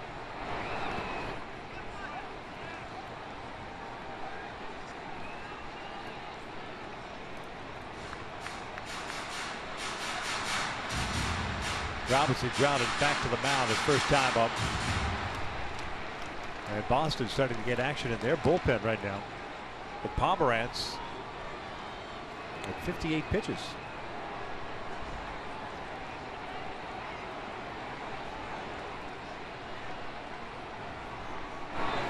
Ground ball to short. Bogarts to Pedroia and to Shaw. Hitting ending double play, 6-4-3 variety. The Angels add a run as we head to the fifth. Halos up 4-2.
Fox Sports West is brought to you by Subaru, making the world a better place. That's why they created Subaru Loves to Care, Subaru's commitment to a healthier community. And by El Pollo Loco. Try the new overstuffed quesadillas today. Halos up 4-2 as we start this fifth inning. Hanley Ramirez takes a strike with Hector Santiago back out on the mound. Mike Scioscia trying to get him through the requisite 5 so he can qualify for a W. 105 pitches, 42 balls, 63 strikes. That's a pretty good pitch. Lower part of the strike zone, 91. 3 strikeouts. Pardon me. 6 strikeouts for Santiago. 6 walks. Hanley struck out one of his 2 at-bats. I think he went around there. He did. Joe West rings it up. That's the one thing with Joe West behind the plate. He doesn't have to ask for help down at either corner, either third or first. We'll call that check swing a lot. And as a home plate umpire, you do not have to ask for it. If you see that, you make the call. Hitters don't like it. As a home plate umpire, you have that option. 1-2. This one's lifted out to right. Robinson shading toward the line. Gets there. 1 down. Hey, get your red on as the Angels take on the Athletics Tuesday at 7:05. Fans in attendance will receive an Angels soccer scarf courtesy of Micro Semi while supplies last. Visit angels.com/promotions to get your tickets today. It's a multi-use type scarf. You can use it as a scarf, or you can even when you go to the ball game, want to look really upscale, you can use it as an ascot. Yeah, I think you look smart. What? You look wicked smart. Oh, thank you. Appreciate it. Pensive too. It's like you're trying to figure out all the world's problems. I could do that.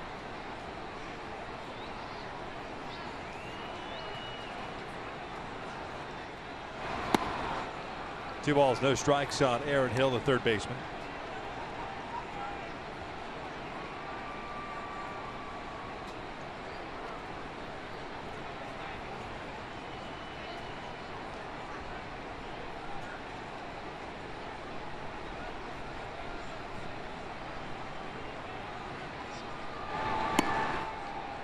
3 balls, no strikes. 2 fly ball outs for Aaron Hill, third baseman tonight. Got the start there last night as well.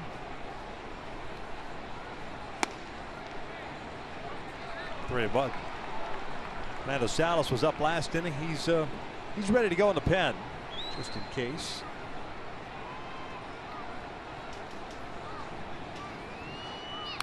Hill fouls it back. Back-to-back fastballs he challenged. Hill taking that first one there right down the middle of the plate at 90. Gonna try that one again. Challenge with that good fastball. Payoff pitch. Hill fouls it again. Good life on that one at 92. His 114th pitch of the game for Hector. He's gone 116 twice this year.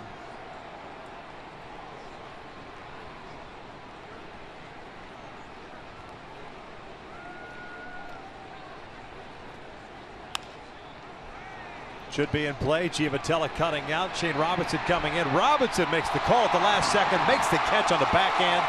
2 down. Nice play by Shane. Yeah, he had to reach back on that one. All 3 going for the exact same spot. Marte, Giavotella, Robinson running in. A fine defender. See how far he's got to go. He's trying to track the baseball and know there's going to be some infielders right by him. Reaches back and is able to control the baseball. And Giavotella out of the way. He's always jumping. That is a wonderful leap there by Johnny Giavotella. Can we slow that down one more time from the center field angle? 2 down, bases clear. Shaw takes outside. The mayor of Ding Dong City has walked twice tonight.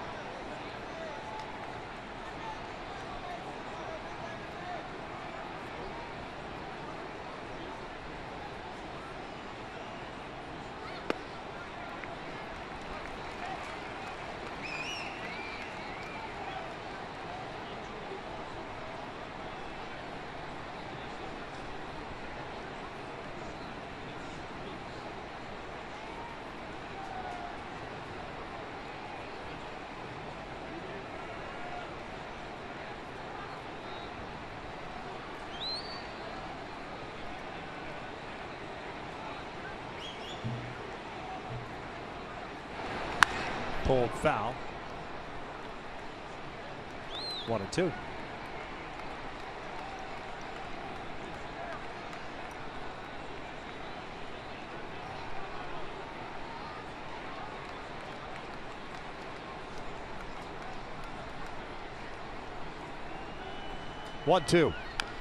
Little dribbler. And that is a fair ball. Bandy picks it up, fires to first. How about that shutdown inning for Hector Santiago? He got the requisite 5 in. Right to the bottom of the inning. Halos up 4-2.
Hyundai key for this game. We talked about can't be touched. Well, Hector Santiago was wild enough, but he could not be touched with runners in scoring position.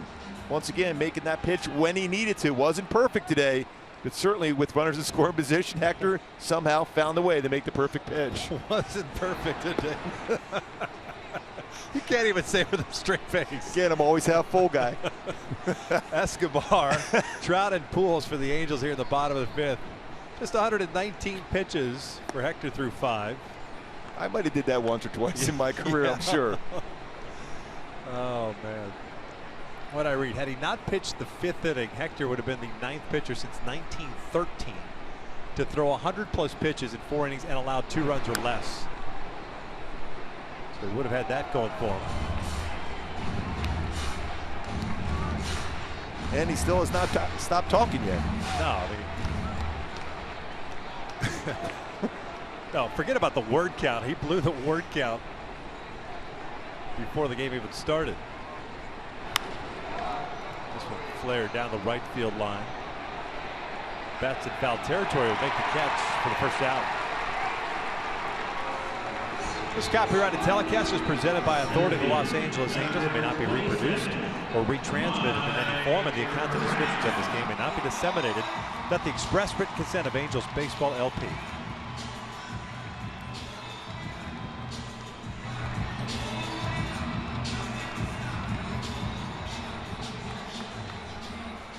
Trout 1 for 2, a base at the left, his first time up, struck out on a high fastball. His last plate appearance takes the off-speed for a strike. Boy, at times that knuckle curve has been very good for Pomerantz tonight.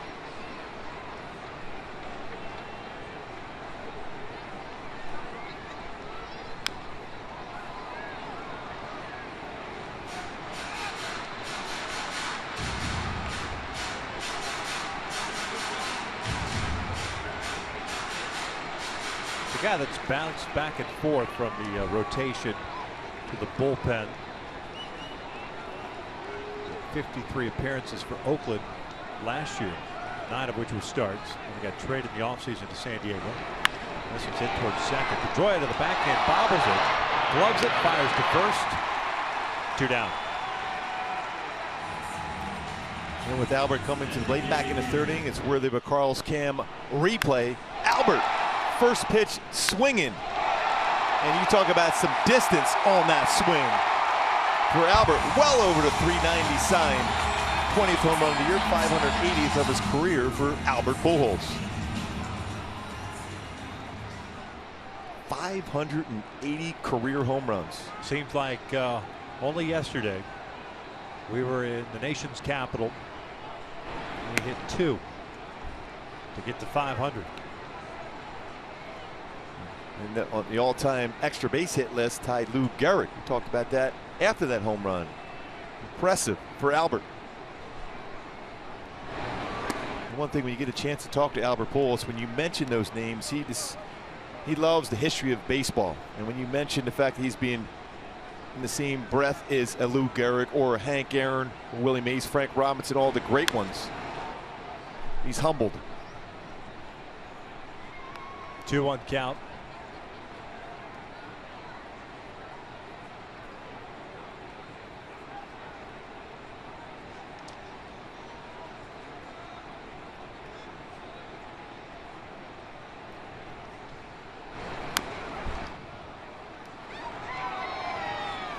Played by Alfredo. Interesting thing for Albert is that he just had 11 doubles this year. It's just an unusually low number for him. He had 22 last year. His best season was his first with the Angels. He had 50 doubles that year. Remember how bad he started off that year? This one's out towards center field. Bradley comes in. He'll make the catch. A 1-2-3 inning for Pomerantz. We're through 5 and the Angels still up 4-2.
Look at some of the scores around Major League Baseball. The San Francisco Giants upending the Nationals 5-3. Cleveland beat Oakland 6-3 in Curly and Arlington. Top of the 8th inning, 1-1 Kansas City against the Texas Rangers. Game break. Let's go to Toronto. The Toronto Blue Jays have won the first 2 games of the series.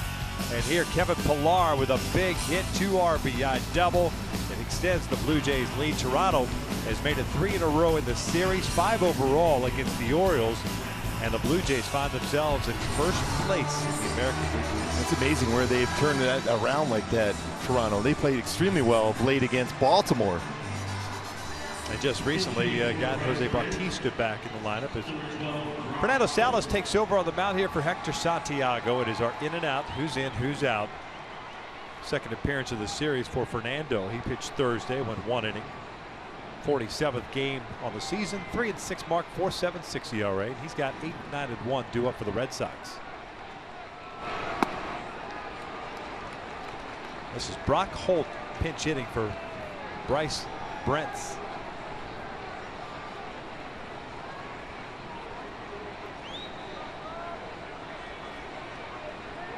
.257 average. That one's down and in.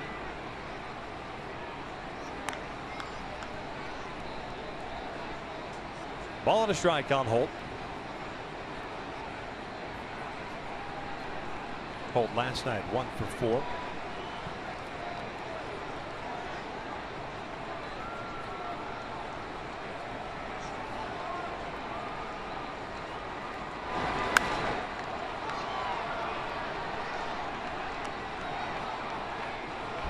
Leo, the catcher, is on deck. He's a switch hitter. He'll stay in the game. Then you get the top of the order in Betts. Still remember David Ortiz was on that bench for the Red Sox. At some point you might see him grab a bat. But if you're the Angels, that means you're leading the game. Breaking ball down and in.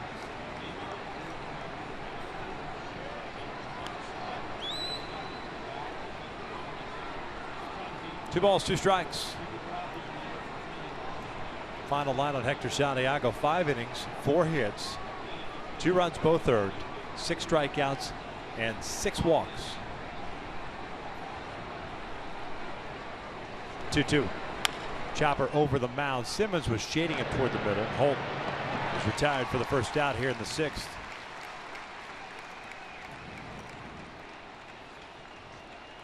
Catcher, number 3, Sandy Leo.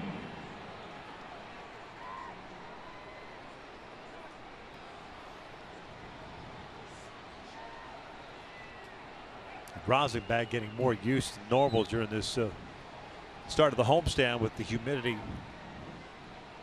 Southern California humidity. Not quite Houston or Atlanta or Baltimore. Or Kansas City or St. Louis. Yeah. But muggy nonetheless. Leon's 1 for 2.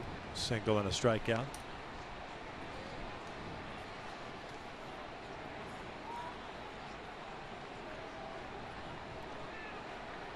Three infielders on the right side with Leon at the plate. Escobar stays pretty much at that shortstop hole between third and short.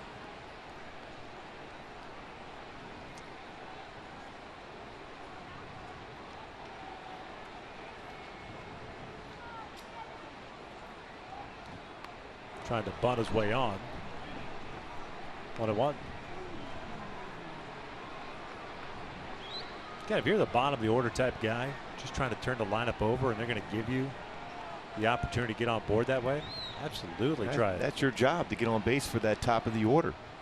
And a very good top of the order for Boston with Betts leading off.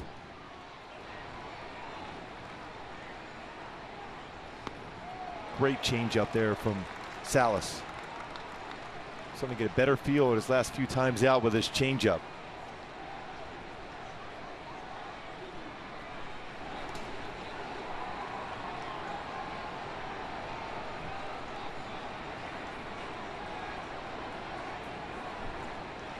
Right, he got him with a breaking pitch. Down goes Leon. 2 down. Hey, get your red on and join us when the Angels take on the Oakland A's on Wednesday, August the 3rd at 7:05. Fans in attendance will receive a Mike Trout Flick motion card courtesy of Fox Sports Go. While supplies last, visit angels.com/promotions to get your tickets.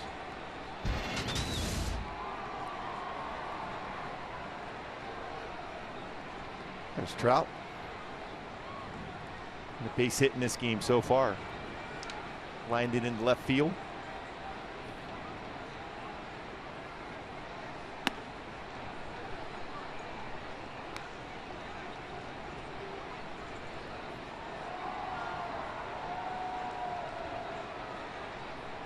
One for 3 with a home run.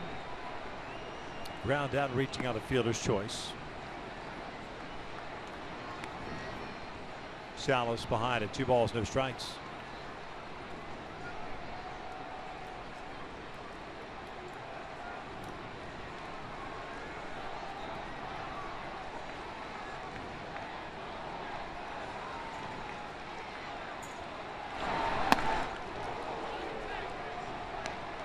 That dreaded start of this at bat, the old 2-0 with 2 outs, now 3-0.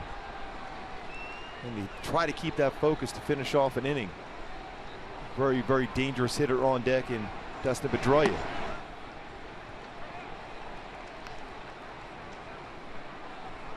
Boston striking for 2 runs in the first. The Angels got one of those runs back at the bottom of that inning. Pujols put the Angels up 3-2 with a 2-run blast in the third. Johnny Giavatello's RBI single made it 4-2 in the fourth. Bunch fouls it off. Full count.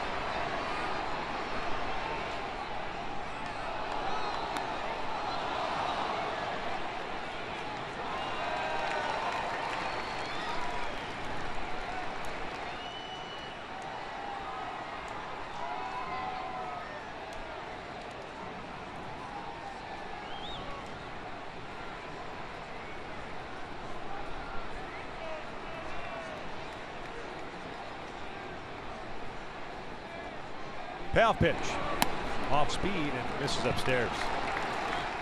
Try to get him to chase that slider upstairs. Did not go after it though. Second baseman, number 15, Dustin Pedroia. So Pedroia will bat with the man on. Charles Nagy's going to come out and pay a visit.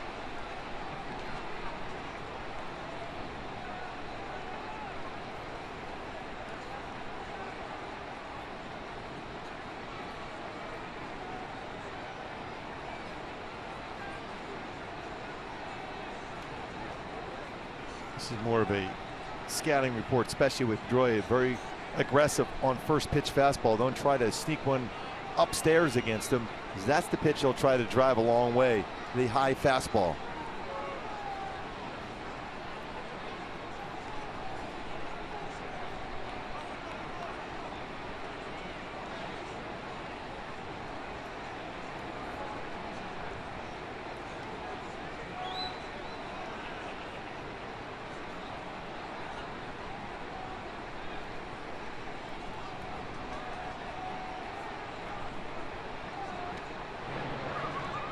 Wide throw. That's played by Marte.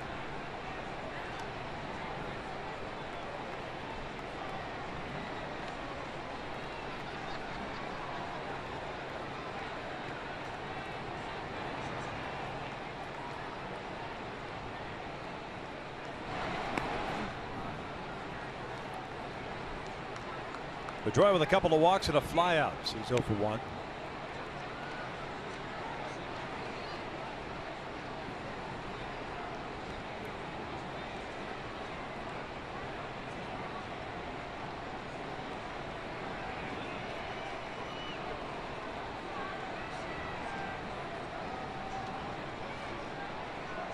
This is pulled toward third and past Escobar. So 2 on, 2 outs. And Xander Bogaerts will bat. Shortstop, number 2, Xander Bogaerts. Lines that one by Escobar as he tried to dive to get to that baseball. More than likely not going to be a play in if he's able to get to that one. Joe Smith getting ready. And that's it for Fernando Salas. Retires the first 2 batters and then falls behind. Eventually walks Betts and now gives up a single, so unable to finish off the inning. So Joe Smith has to come in relief. A pitching change. Top of the 6th inning with the Angels up 4-2.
What's left in the tank? Presented by 76, Joe Smith. Last 7 games, 6 1/3 scoreless innings pitched. 37 games, 1-4 mark, ERA 3.96. Joe Smith, fastball is going to be 88 to 90 range, sweeping slider, solid changeup, especially the left-handed batters will throw it to. Well, he's got one task here, and that's to get Xander Bogaerts out with no damage. Halos up by 2 runs, 2 outs here in the 6th inning. Both of these runners, of course, belonging to Fernando Salas. Mookie Betts in second, Pedroia at first. Bogaerts on the night, 1 for 2 with a walk, a single.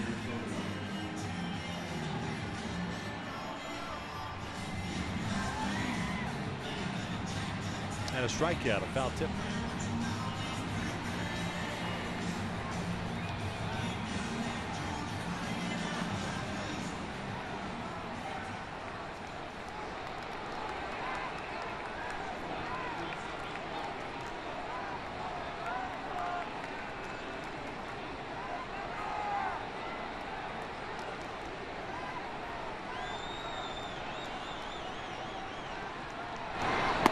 Fastball, first pitch for a strike. Joe pitched Thursday against Boston, went 1 inning through a total of 13 pitches. His name has been swirling around as far as trade rumors.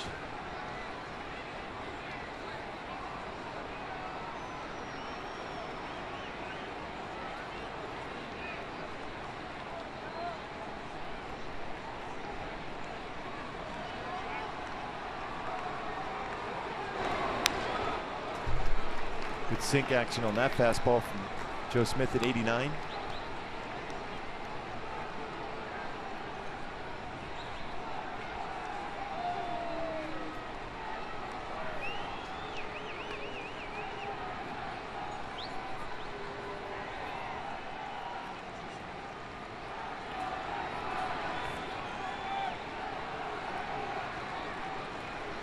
Big moment here, 0-2 count for Joe, can expand the strike zone.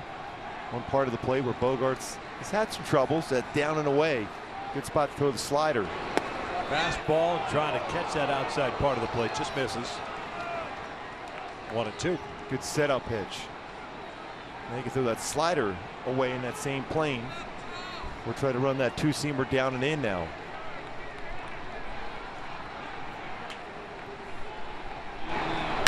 Boy, lines one over, one hopper to Escobar, gloves it to the backhand.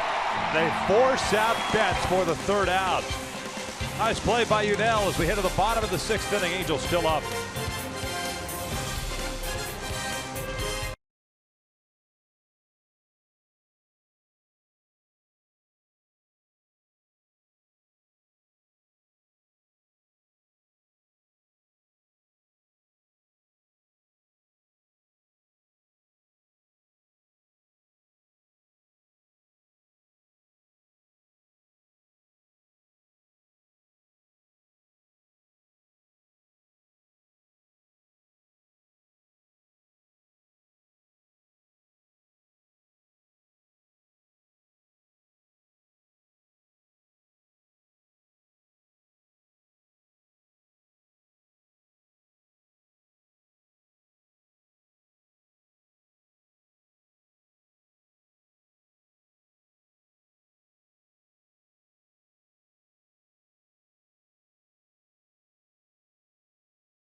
4-2, bottom of the 6th inning. Nice play by Yunel Escobar.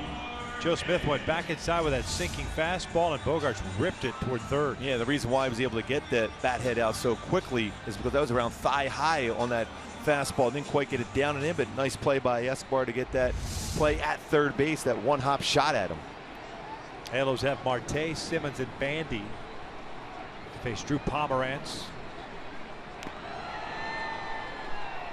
Brock Holt, who pinch hit for Brent, stays the game. He's in left field.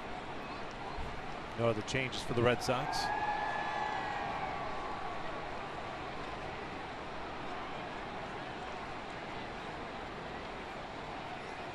Pomerantz just at 72 pitches. 73rd is lifted foul. Marte, the starting first baseman tonight, 0 for 2 with a ground out and a fly out.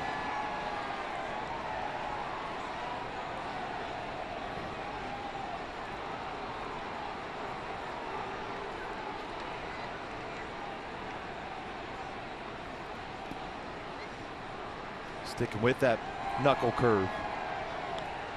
Staying all speed, and this is bat versus Marte for Pomerantz. 1 walk, 3 strikeouts so far, 4 earned runs. His 3rd start as a Red Sox. The All-Star represented the San Diego Padres down in San Diego. And Marte goes down swinging on the off-speed pitch. 1 down.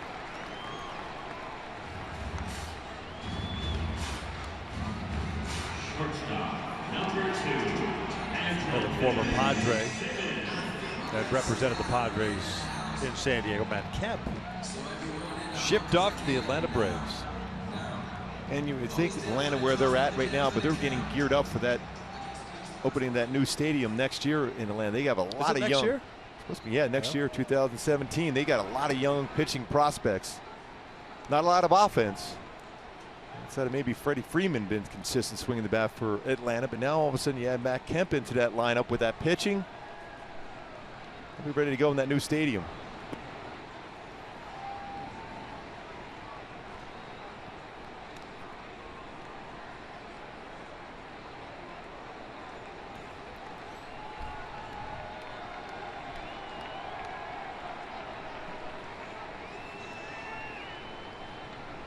Andrelton Simmons 1 for 2. Doubled his last time up into the left field corner. He's ahead of 3 balls, no strikes.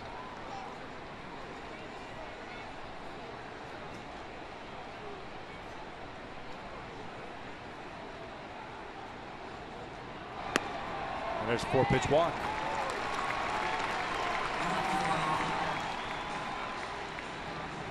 Twice on base today for Simmons.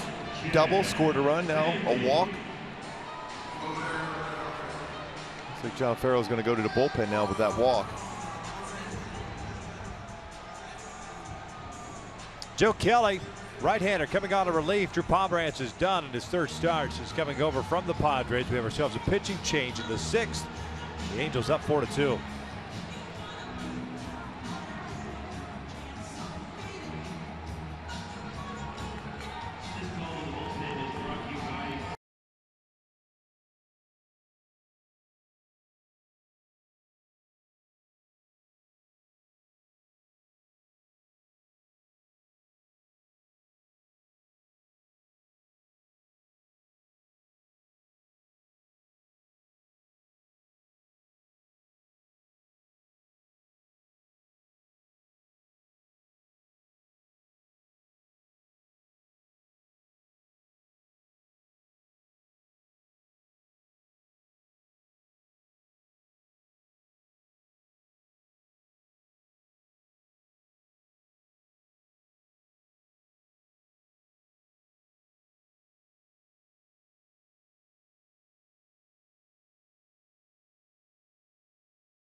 Bullpen and brings in Southern California native Joe Kelly on in relief. The 28-year-old is pitching now his 9th game. He's made 7 starts for Boston this year. 2-0 record and 8.37 ERA.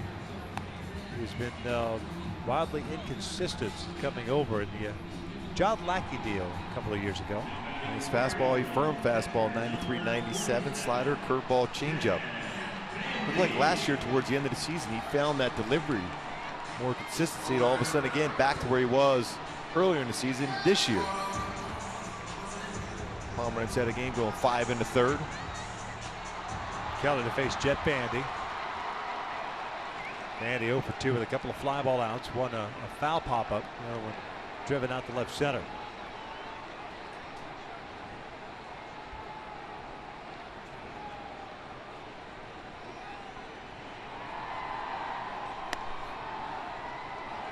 One-0 count. Kelly born in Anaheim at the high school in Corona High School, and then UC Riverside. Cardinals 3rd round pick in 2009.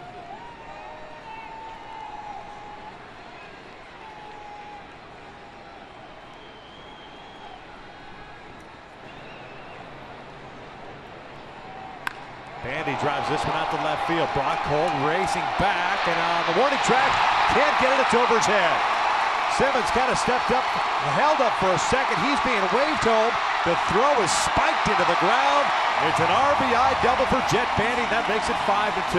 Man, Bandy has crushed the ball twice. Almost got robbed twice. Holt's running back right in front of that wall.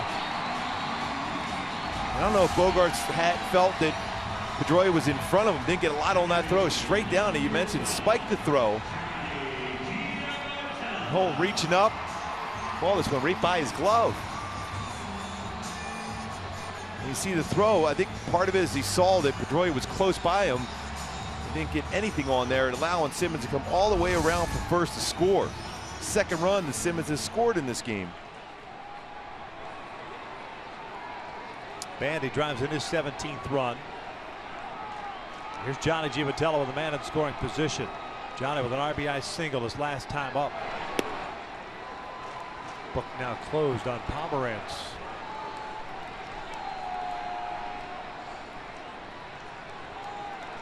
Five runs all earned, 6 hits.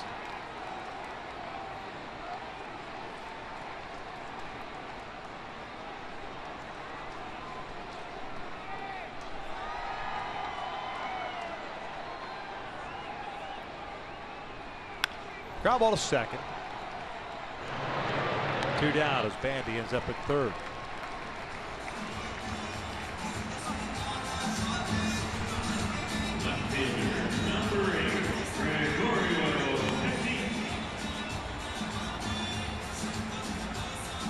So Petit will step up, trying to increase the Angels' lead.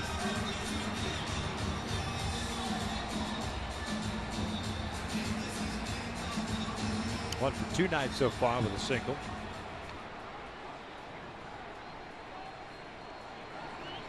Big run out there at third base for Petit to bring home.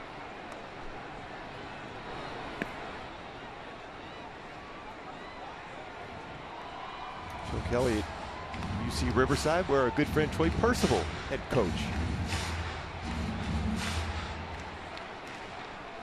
The all-time greats closing for the Angels.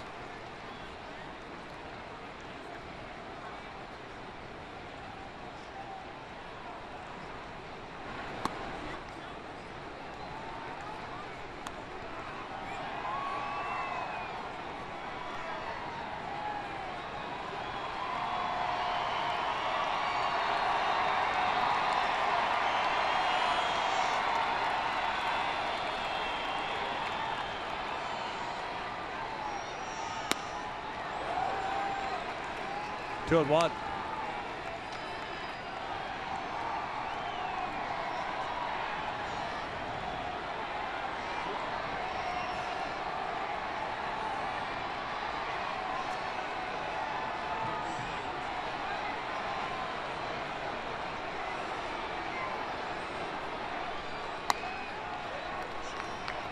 Fastball at 99, but out of the strike zone for Kelly.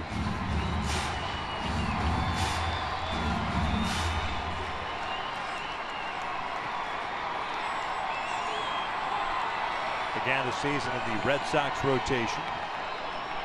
He's dealt with a groin injury this year. Just now working out of the pen. Here's ball 4.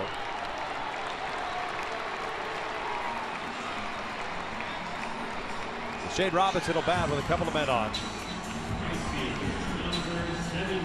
Torey Lovella giving the signs bench coach for John Farrell, the former Angel himself.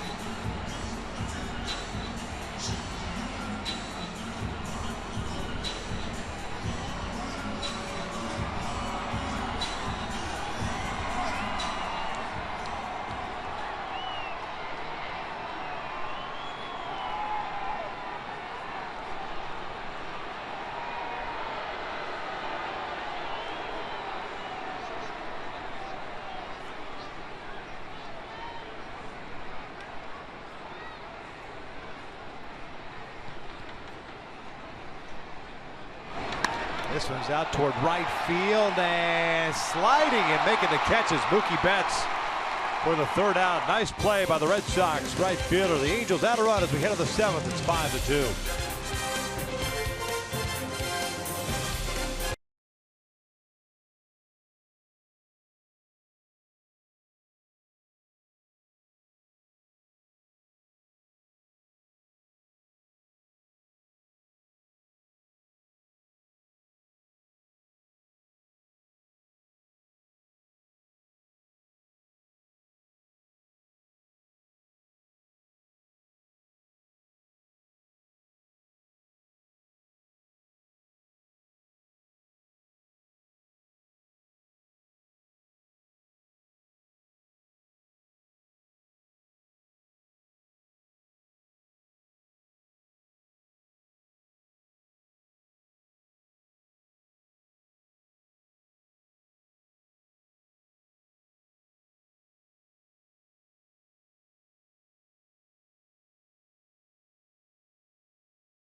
Pardon me. It's wild and unpredictable meets cool and collected, Gooby.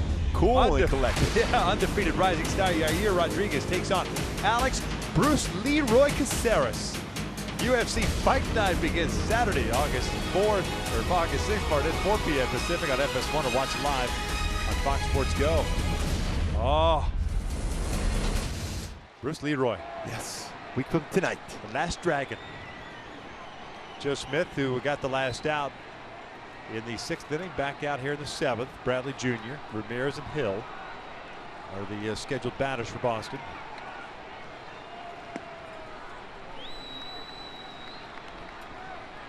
Bradley, a strikeout, a walk, and a fly ball out.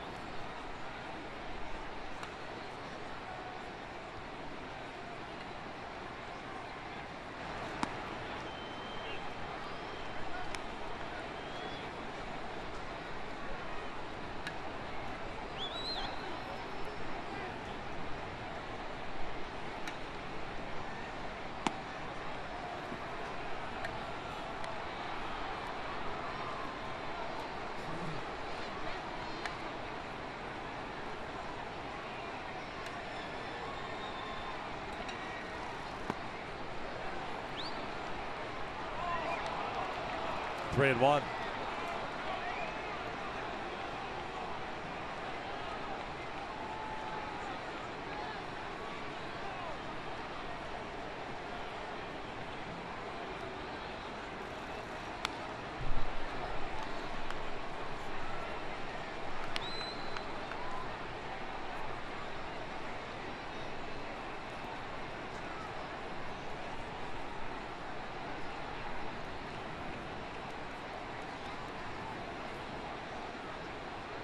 This one out to left field. Petit coming in. One down. That's one of those plays too when you don't have a lot of experience out in left field. A difficult one off a left-hander's bat. Designated hitter. Follow Angels Baseball live with MLB.com at bat app. Stay up to the moment at any moment with game day, live game video highlights, StatCast news, and more. Download MLB.com at bat. #1 app for live baseball.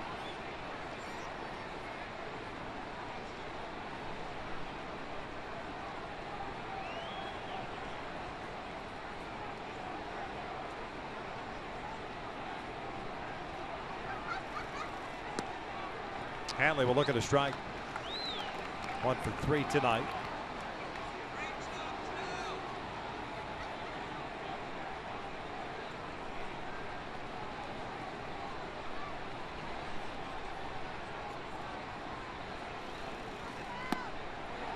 Good sweeping slider there from Joe Smith.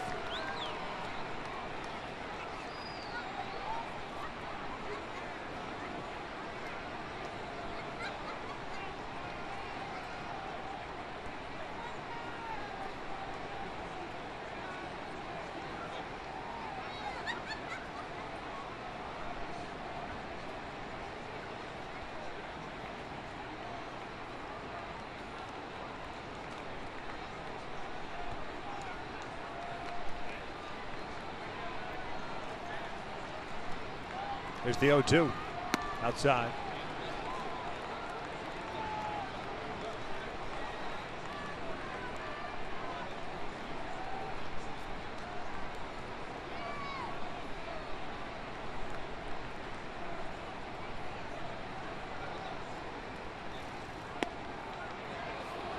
Pretty good pitch, a little bit off the outside corner. Pretty tough pitch to take if you're Ramirez.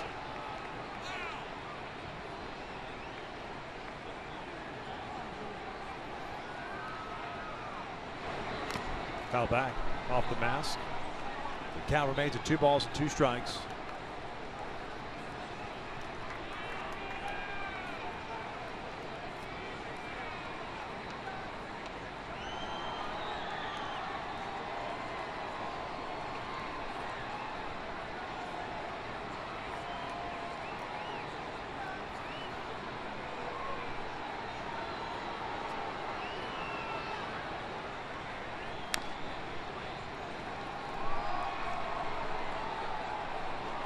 Ramirez is able to get a little piece of that slider from Joe Smith.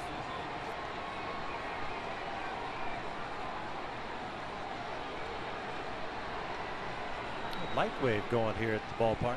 It hasn't happened in some time.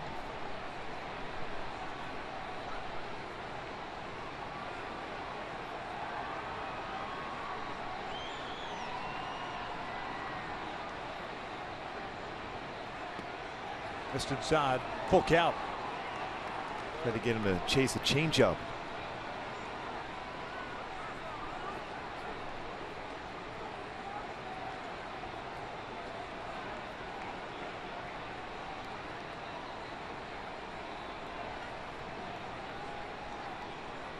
Three-two, and he got him looking. Bottom part of the strike zone. Down goes Ramirez. 2 outs. And that's why it was important for Joe to be able to throw his changeup to a right-handed batter. Even though it was a ball, it set up this fastball away, and it freezes Ramirez. Runs that one back, catches the corner at 90. Solid pitch from Joe Smith.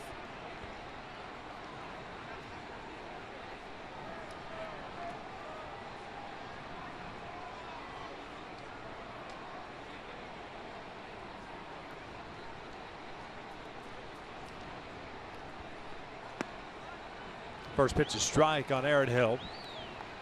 The third baseman is 0 for 3 tonight. Hale is in the bottom of the 7th, at the top of their order coming up. Escobar, Trout, and Pujols.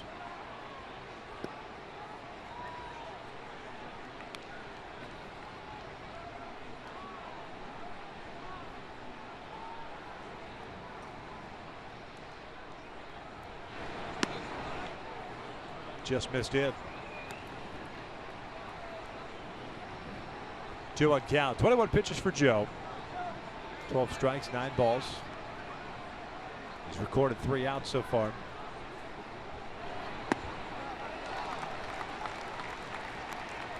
Really worked well in that lower part of the strike zone.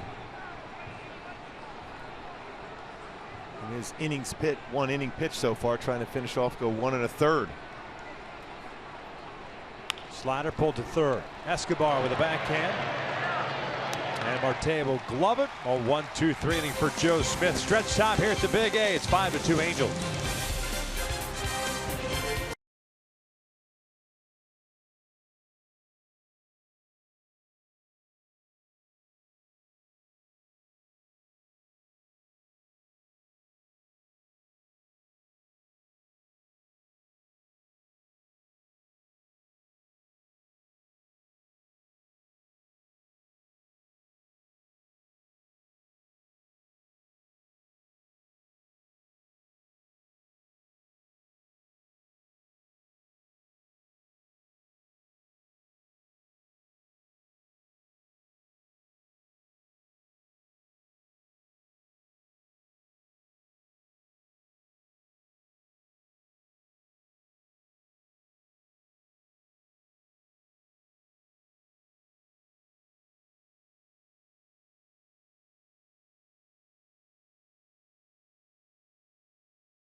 Wrap up this 4-game set tomorrow. It is an afternoon contest. The knuckleballer Stephen Wright, a 12-game winner this year, going up against Tyler Skaggs. Tyler Skaggs will make his first home appearance of the year. 7 scoreless innings in Kansas City. 1 walk, 5 strikeouts. He's outstanding. 92-95 with his fastball. Curve was very good too, and changeup. Top of the order, Escobar, Trout, and Pujols facing Joe Kelly. Came on a relief in the 6th inning. Swinging first pitch is Escobar. Glove by Bogaerts. Off balance throw, and it is in time. What a play by the Red Sox shortstop for the first out. Talk about that range he has and the strong throwing arm. That's why we were talking about earlier in the game. We went with the bare hand on a play. Bowling that outfield grass, how quickly he gets rid of that baseball, and a lot on it to be able to get Escobar first base. Excellent, excellent athletic play by Bogaerts. Accurate throw. Shaw with the stretch. Able to get Escobar.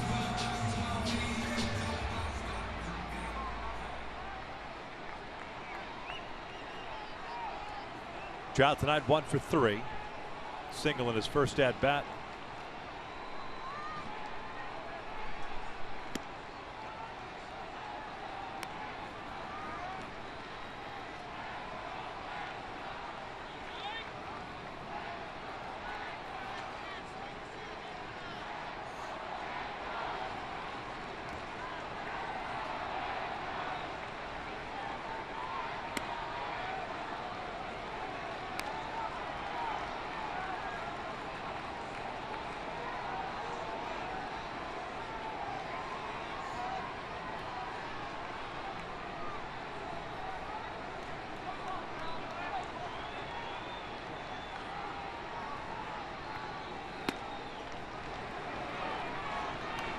Two-one count.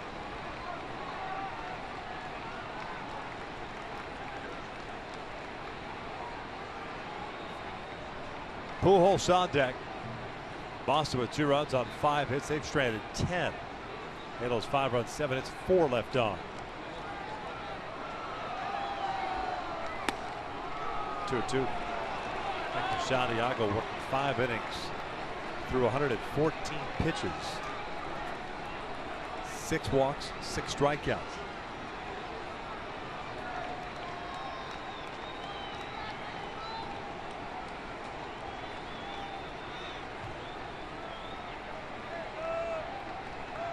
Two upstairs, full count. Once again, though, for Hector, he made those pitches with runners in scoring position. Not ideal, putting that many runners on via the base on balls, but always able to make the quality pitch with runners on base. Eventually coming in the game, 171 batting average with runners in scoring position for Hector.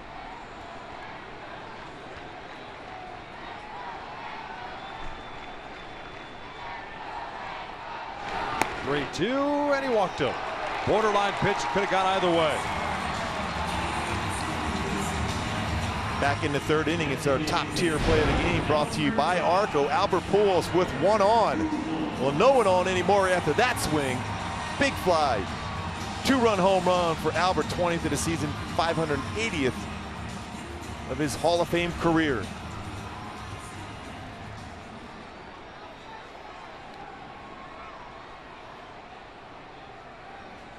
.20 RBI in the last 13 games for Albert.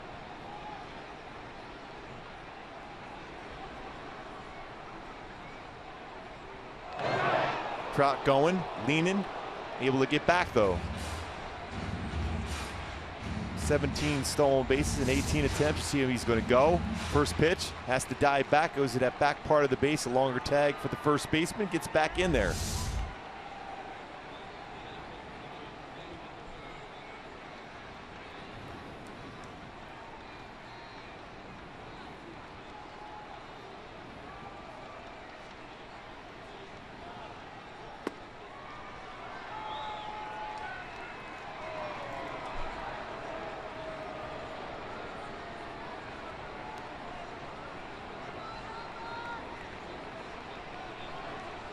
Back to his normal first pitch taken for Albert, set up Pomerantz. First pitch swinger for that 2-run home run in the 3rd inning.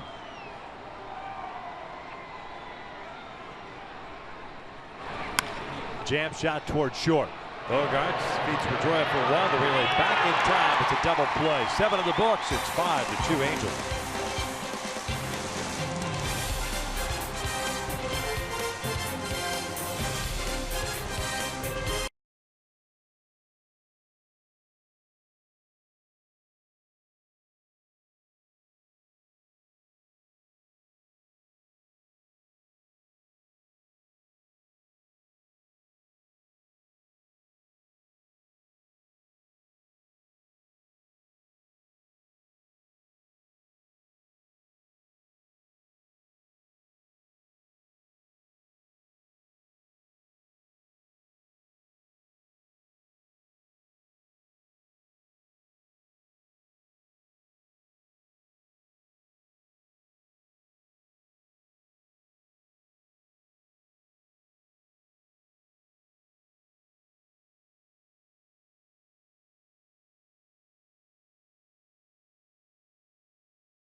Outstanding. He's coming into the game, top of the 8th inning with the Angels leading the Red Sox 5-2. I'm Patrick O'Neill. Hope you stick around after this game for Angels Live, brought to you by your SoCal Mazda dealers. Joined by Tim Salmon and Jose Mota, Alex Curry getting the interviews, talking about Albert Pujols, joining a very exclusive group of company, as well as Hector Santiago if the Halos get the victory and he goes 6-0 for the month. But Victor and Mark, you're talking about the trade deadline. Joe Smith, of course, is on. A lot of teams' minds clearly. But since he dropped that ball in Baltimore, he has been so outstanding, right? I mean, the character that he has shown these last 8 games that he has pitched, not allowing an earned run, just shows you how good this guy really is. Yeah, Patrick, I think when it comes down to is Joe healthy right now, too. Is he able to get through, and his hips are stronger, his legs are stronger, able to finish off pitches. I like he threw a changeup at inning last time out. Slider is very good. Velocity on the fastball solid.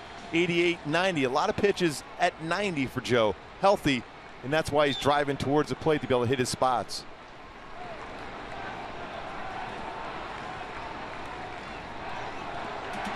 Cam Bedrosian takes over on the mound. 43rd game, 2-0 record, a .95 ERA.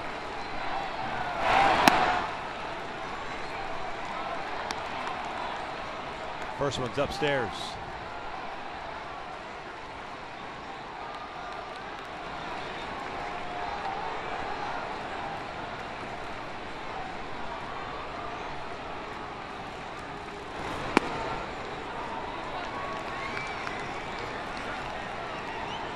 Bedrosian gets that call. Shaw thought that was a little bit outside.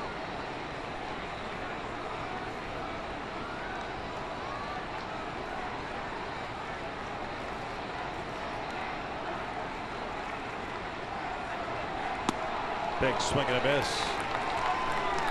1-2. A couple of walks and a ground down for Shaw. He'll be followed by Holt and Leone.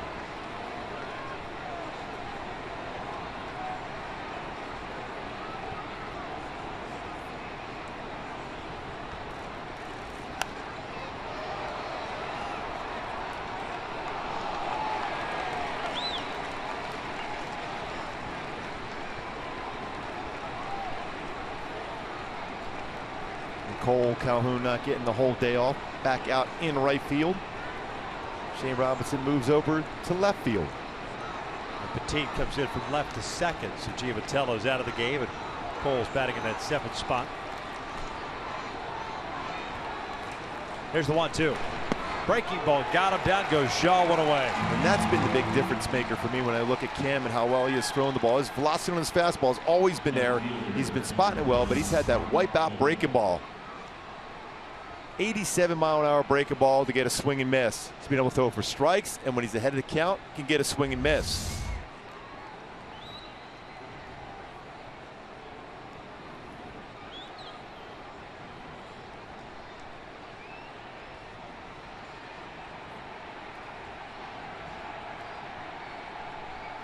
Brock Holt 0 for 1. Grounded out to Simmons.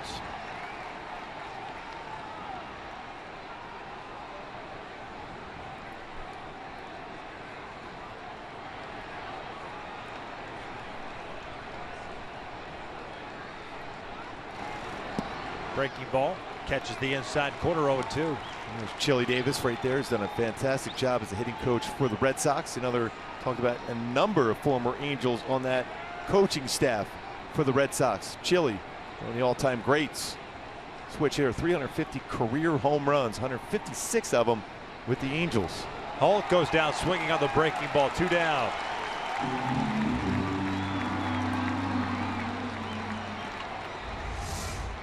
It's that wipeout breaking ball once again. Hard curveball.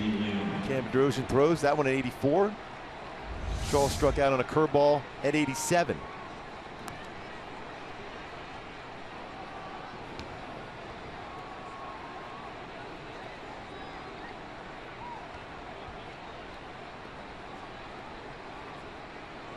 This is the 11th appearance for Bedrosian in the month of July. Now, including tonight, 18 strikeouts and 10 2/3. First one's upstairs.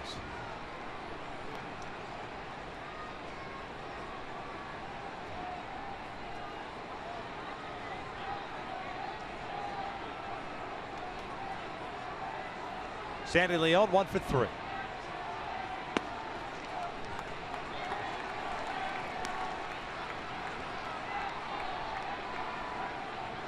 Second appearance for Bedrosian. He pitched Thursday.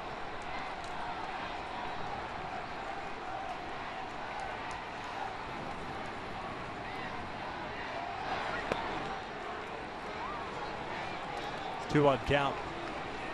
Top of the order on deck and Mookie Betts.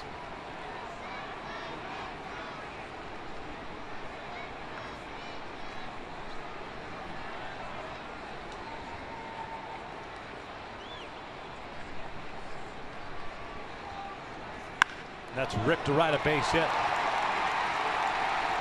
Turn that 96-mile-per-hour fastball around. Well, he can hit, especially on a fastball. He was able to bring his hands inside and line that one in the left. And easy to do at 96.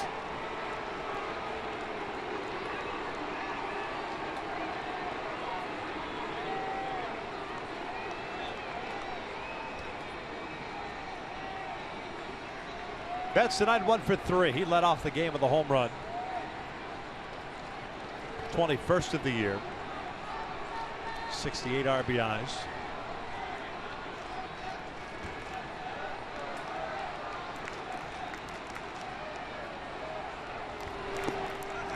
Went around to the breaking pitch for strike one. Again, when you see that, when you're either in the on-deck circle or on the bench, you see a pitcher with his fastball, but able also throw his curveball for a strike, you're going to get some swings like that, even first pitch, because you've been around the zone with the breaking ball. And you got a guy throwing 96, 97, so you got to cheat a little bit to get started early.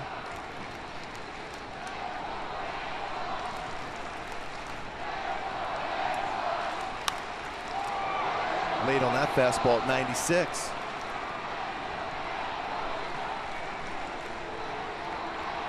Red Sox faithful. The valiant effort to get the Let's Go Red Sox chant going here.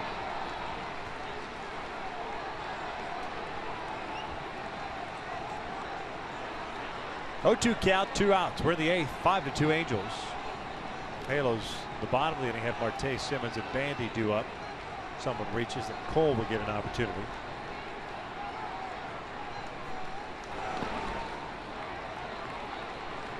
Well, that is a sharp breaking ball.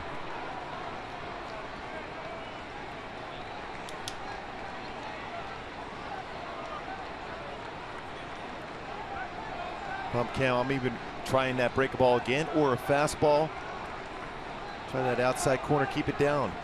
Betts very good on high pitches. 337 batting average. Betts goes down, swinging on the breaking ball. Nice inning for Cam Bedrosian with 3 punch outs. We head to the bottom of the frame. Halos still up.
We'll have Jeffrey Marte to lead things off here. Gets Joe Kelly.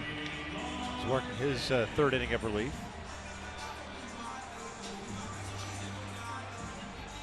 Jeffrey Marte hitless tonight, 0 for 3.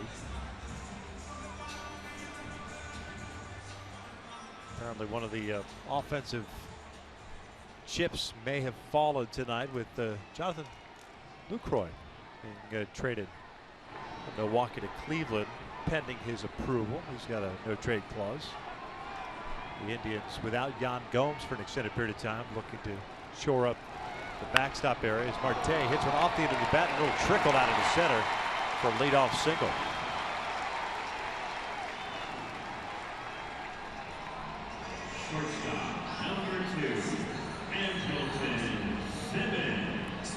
And there's going to be more activity in the next 2 days, you would think.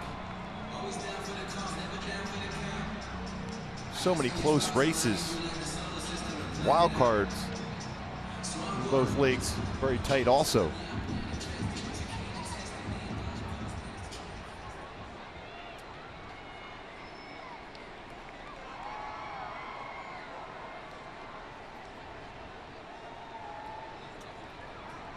Simmons tonight 1 for 2, the double and a walk.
Count leave it up at a ball and a strike.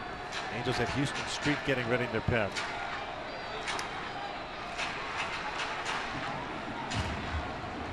The Red Sox have Pedroia, Bogarts, and Bradley due up, and with Big Papi on the bench.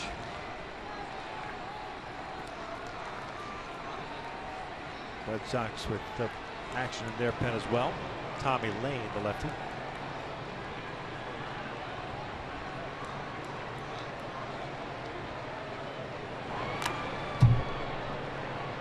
One ball, 2 strikes. Leadoff single for Jeffrey Marte.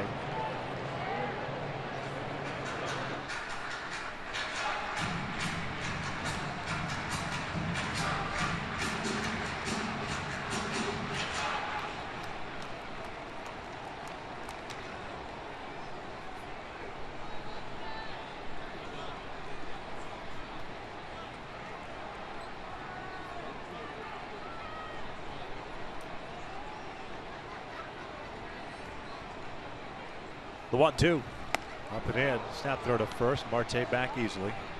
2 balls, 2 strikes.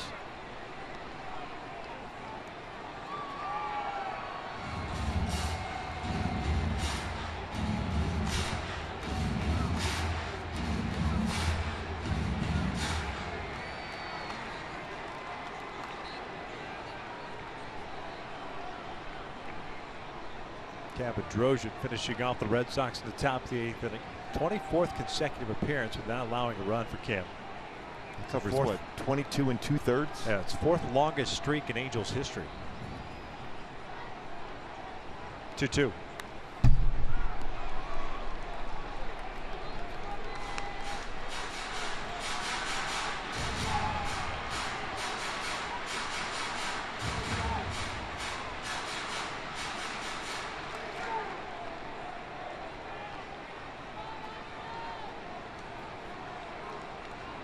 Last gave up a run on May 31st. Remember the struggles he had earlier this year, giving up inherited base runners. He's been great at that too now. Breaking ball and locks up Simmons. 1 out.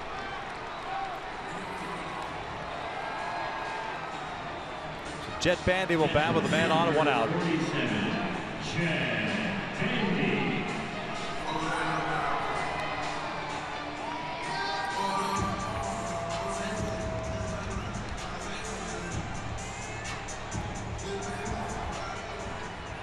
Bandy doubled home a run in his last at bat.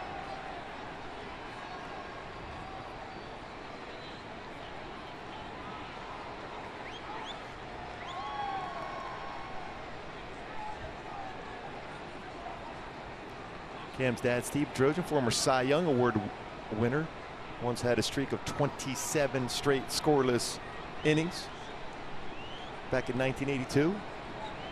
That was actually broke up on this date today.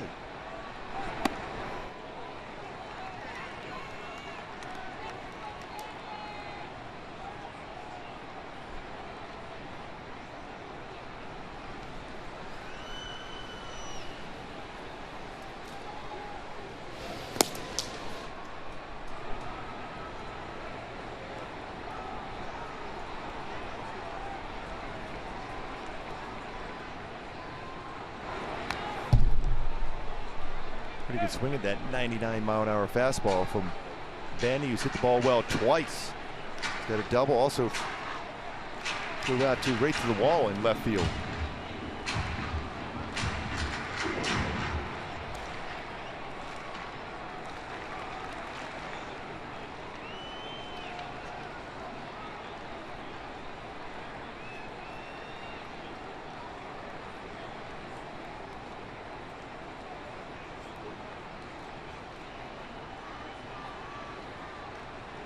Oh, 2, and Bandy drives with a center, but playable for Bradley Jr. 2 down.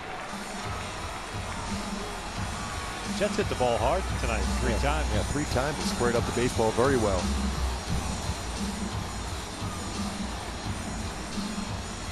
Cole Calhoun coming up.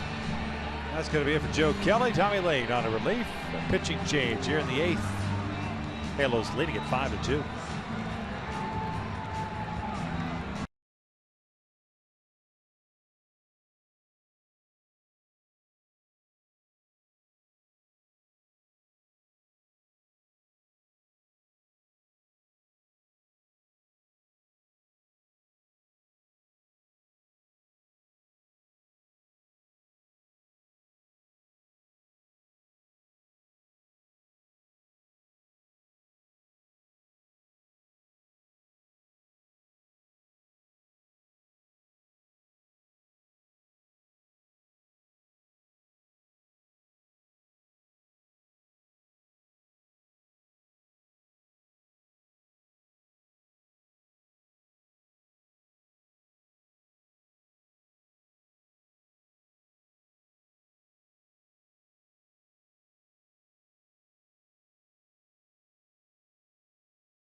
Phil has gone to the bullpen and brought on Tommy Lane for the old lefty-lefty matchup. Lane pitching in his 34th game, 0-1 mark at 3.81 ERA.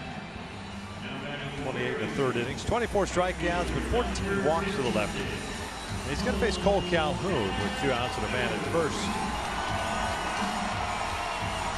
First plate appearance for Cole. Took over defensively in right field last half inning. 279 average with 10 home runs and 54 runs batted in.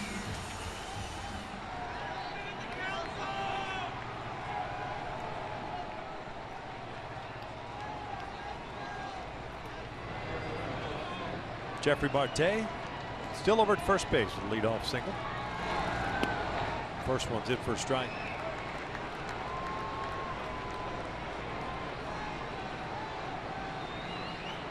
Cole with 10 home runs, 54 RBI on the season. Once against lefties, he stays back well. Going to try to drive this ball to left center field if he's went out over the plate.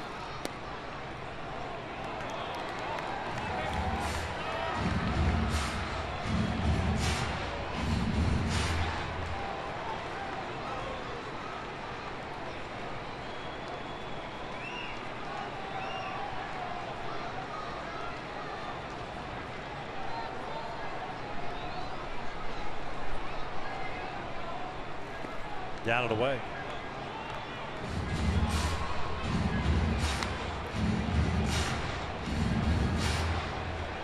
Texas walked off on the Royals. Mitch Moreland a home run. 2-1 winners. Kansas City with some bad news with Wade Davis today. Yeah. That's another name that was out there as far as potential trade bait. Brooks Pounders gave up the home run today. Got pounded. Yeah. You were waiting for that one for a while. Still a great name. Brooks Pounders. White Sox in extra innings beat Minnesota. Marte takes off and Cole strikes out swinging. We will head to the 9th inning. Houston Street coming on a relief for the Angels up 5-2.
To 2, and it's Houston Street on in relief.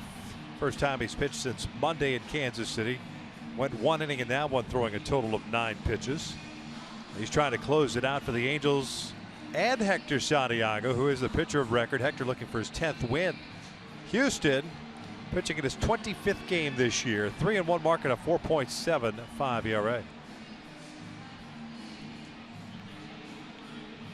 Houston Street trying to keep that fastball down in lower part of the strike zone. Change up, solid. Slider, same thing.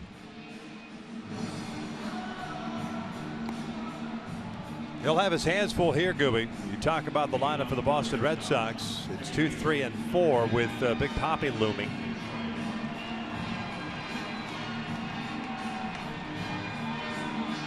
Ortiz with the night off tonight, but available off the bench.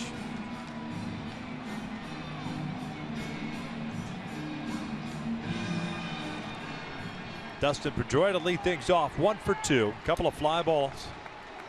Couple of walks, pardon me, a fly ball out and a single. 305 season batting average.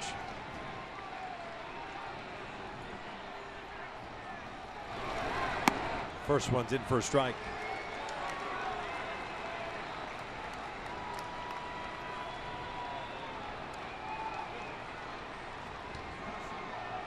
Street with 8 saves on the year. Breaking pitch fouled off.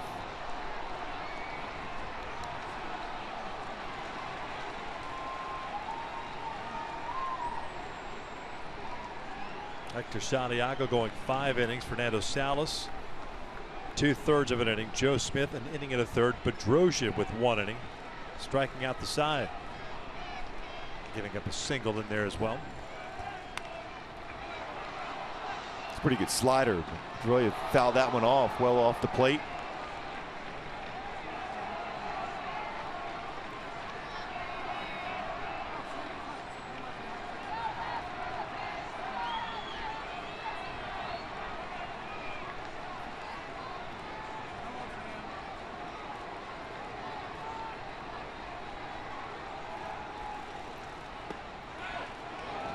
Houston thought he may have gotten a punch out. It just missed off the plate. Yeah, look at our Fox tracks. That slider just a little bit off the outside corner.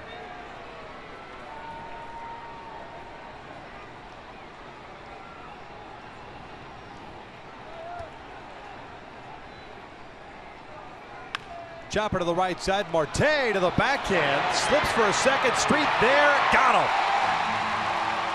Even with Pedroia going in head first. Nice play by Jeffrey Marte. One down. Yeah, he's done a nice job. The more opportunities he's had at first base defensively, he's showing some pretty decent range.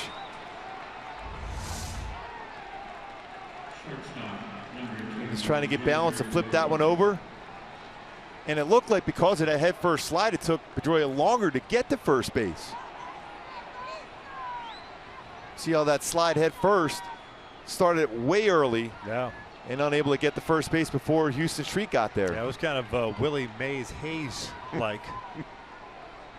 Just a little too soon. One out. There's Xander Bogaerts.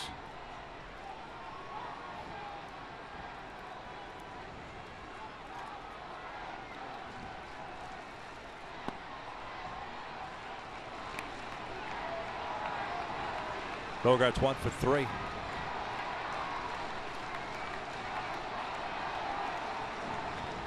Jackie Bradley Jr. on deck.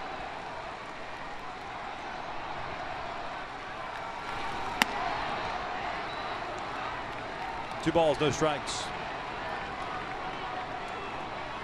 Trying to make sure he doesn't have an opportunity to grab a baseball bat at some point here.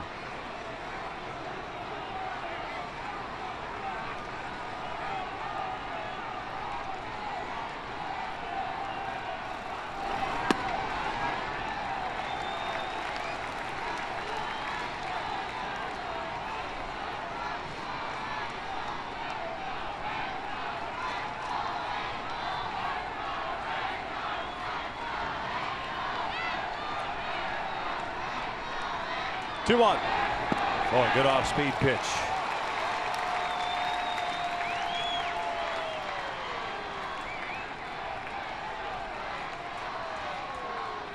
Nine pitches thrown for Houston Street, 6 of them strikes. Some really good, sharp breaking balls amongst those strikes.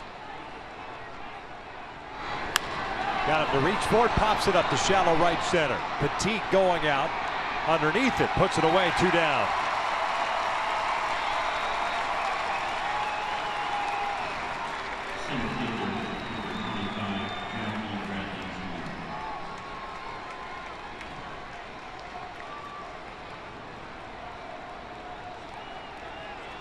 So it's Jackie Bradley Jr.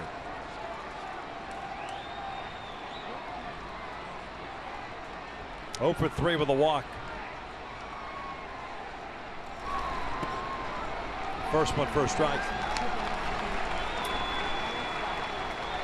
Boy, the way this game started, it did not look well for the Angels.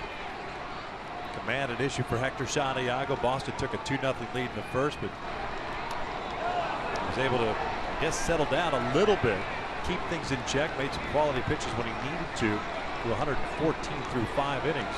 The Angels offense picked him up. Pujols' home run in the 3rd inning right now would be the game-winning RBI, the 2-run shot, put the Angels up 3-2, and the Angels had solo runs in the 4th and 6th. Chiwetel and Bandy adding those runs. 1-1. 1-2.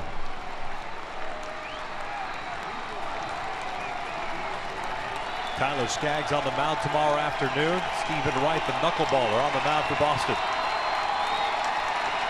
43,150 tonight in Game 3 of this 4-game series here at the Big A.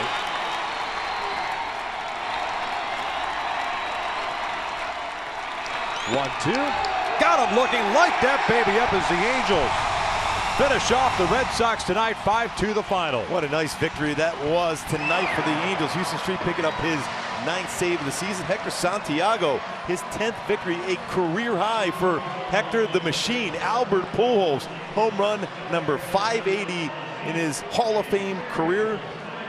And the Angels playing some solid defense once again. The bullpen, Cam Bedrosian, is he on fire? Joe Smith solid himself.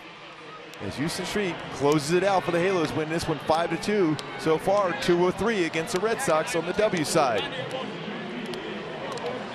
A terrific win for the Angels, all things considered, the way it started. But overall, Hector Santiago ends up picking up his 10th win of the season. And Houston Street notches his 9th save. Angels 5-2 winners. Albert Pujols, career home run number 580, a 2-run shot that proved to be the game winner back in the 3rd inning. And we'll see what Tyler Skaggs has in store in his 2nd start since returning to the Angels. He had a fantastic debut his first time out against Boy, Albert's Kansas had an City. unbelievable July himself. Yep, he's down on the field with Alex Curry. Albert, you guys fought your way back into this game tonight. What impressed you most about this team win? Well, that's how we've been all year. Obviously, you know, sometimes it doesn't come our way, but you need to flip the page after a tough loss last night and then come in and try to get a win. And Hector Santiago battled tonight. He was effectively wild, but managed to keep you guys in this game. Talk about the effort you've seen from him battling each outing and 6 straight wins for him on the mound. Well, it's part of the game, you know. Obviously, you know, you can't be perfect all the time. So he knew he didn't got his best stuff today, but he kept us in the game. And for you, Albert, I know you like to focus on the team, but with every swing of the bat, you seem to join some more legendary company. Tonight, number 580 home run. That's got to be special for your family and these fans to witness. Well, definitely. I just thank the Lord. Every day I come here, you know, I just thank Him for giving me the opportunity to play this game, you know, this game that I love, and just try to do the best that I can to help our team to win and our organization. Well, congratulations on a great win. Thank you. Well, there you have it. The Angels take Game 3 against Boston in a nice comeback win. Stick around for Angels Live with Patrick O'Neill, Jose Mota, and Tim Salmon next, right here on Fox Sports West.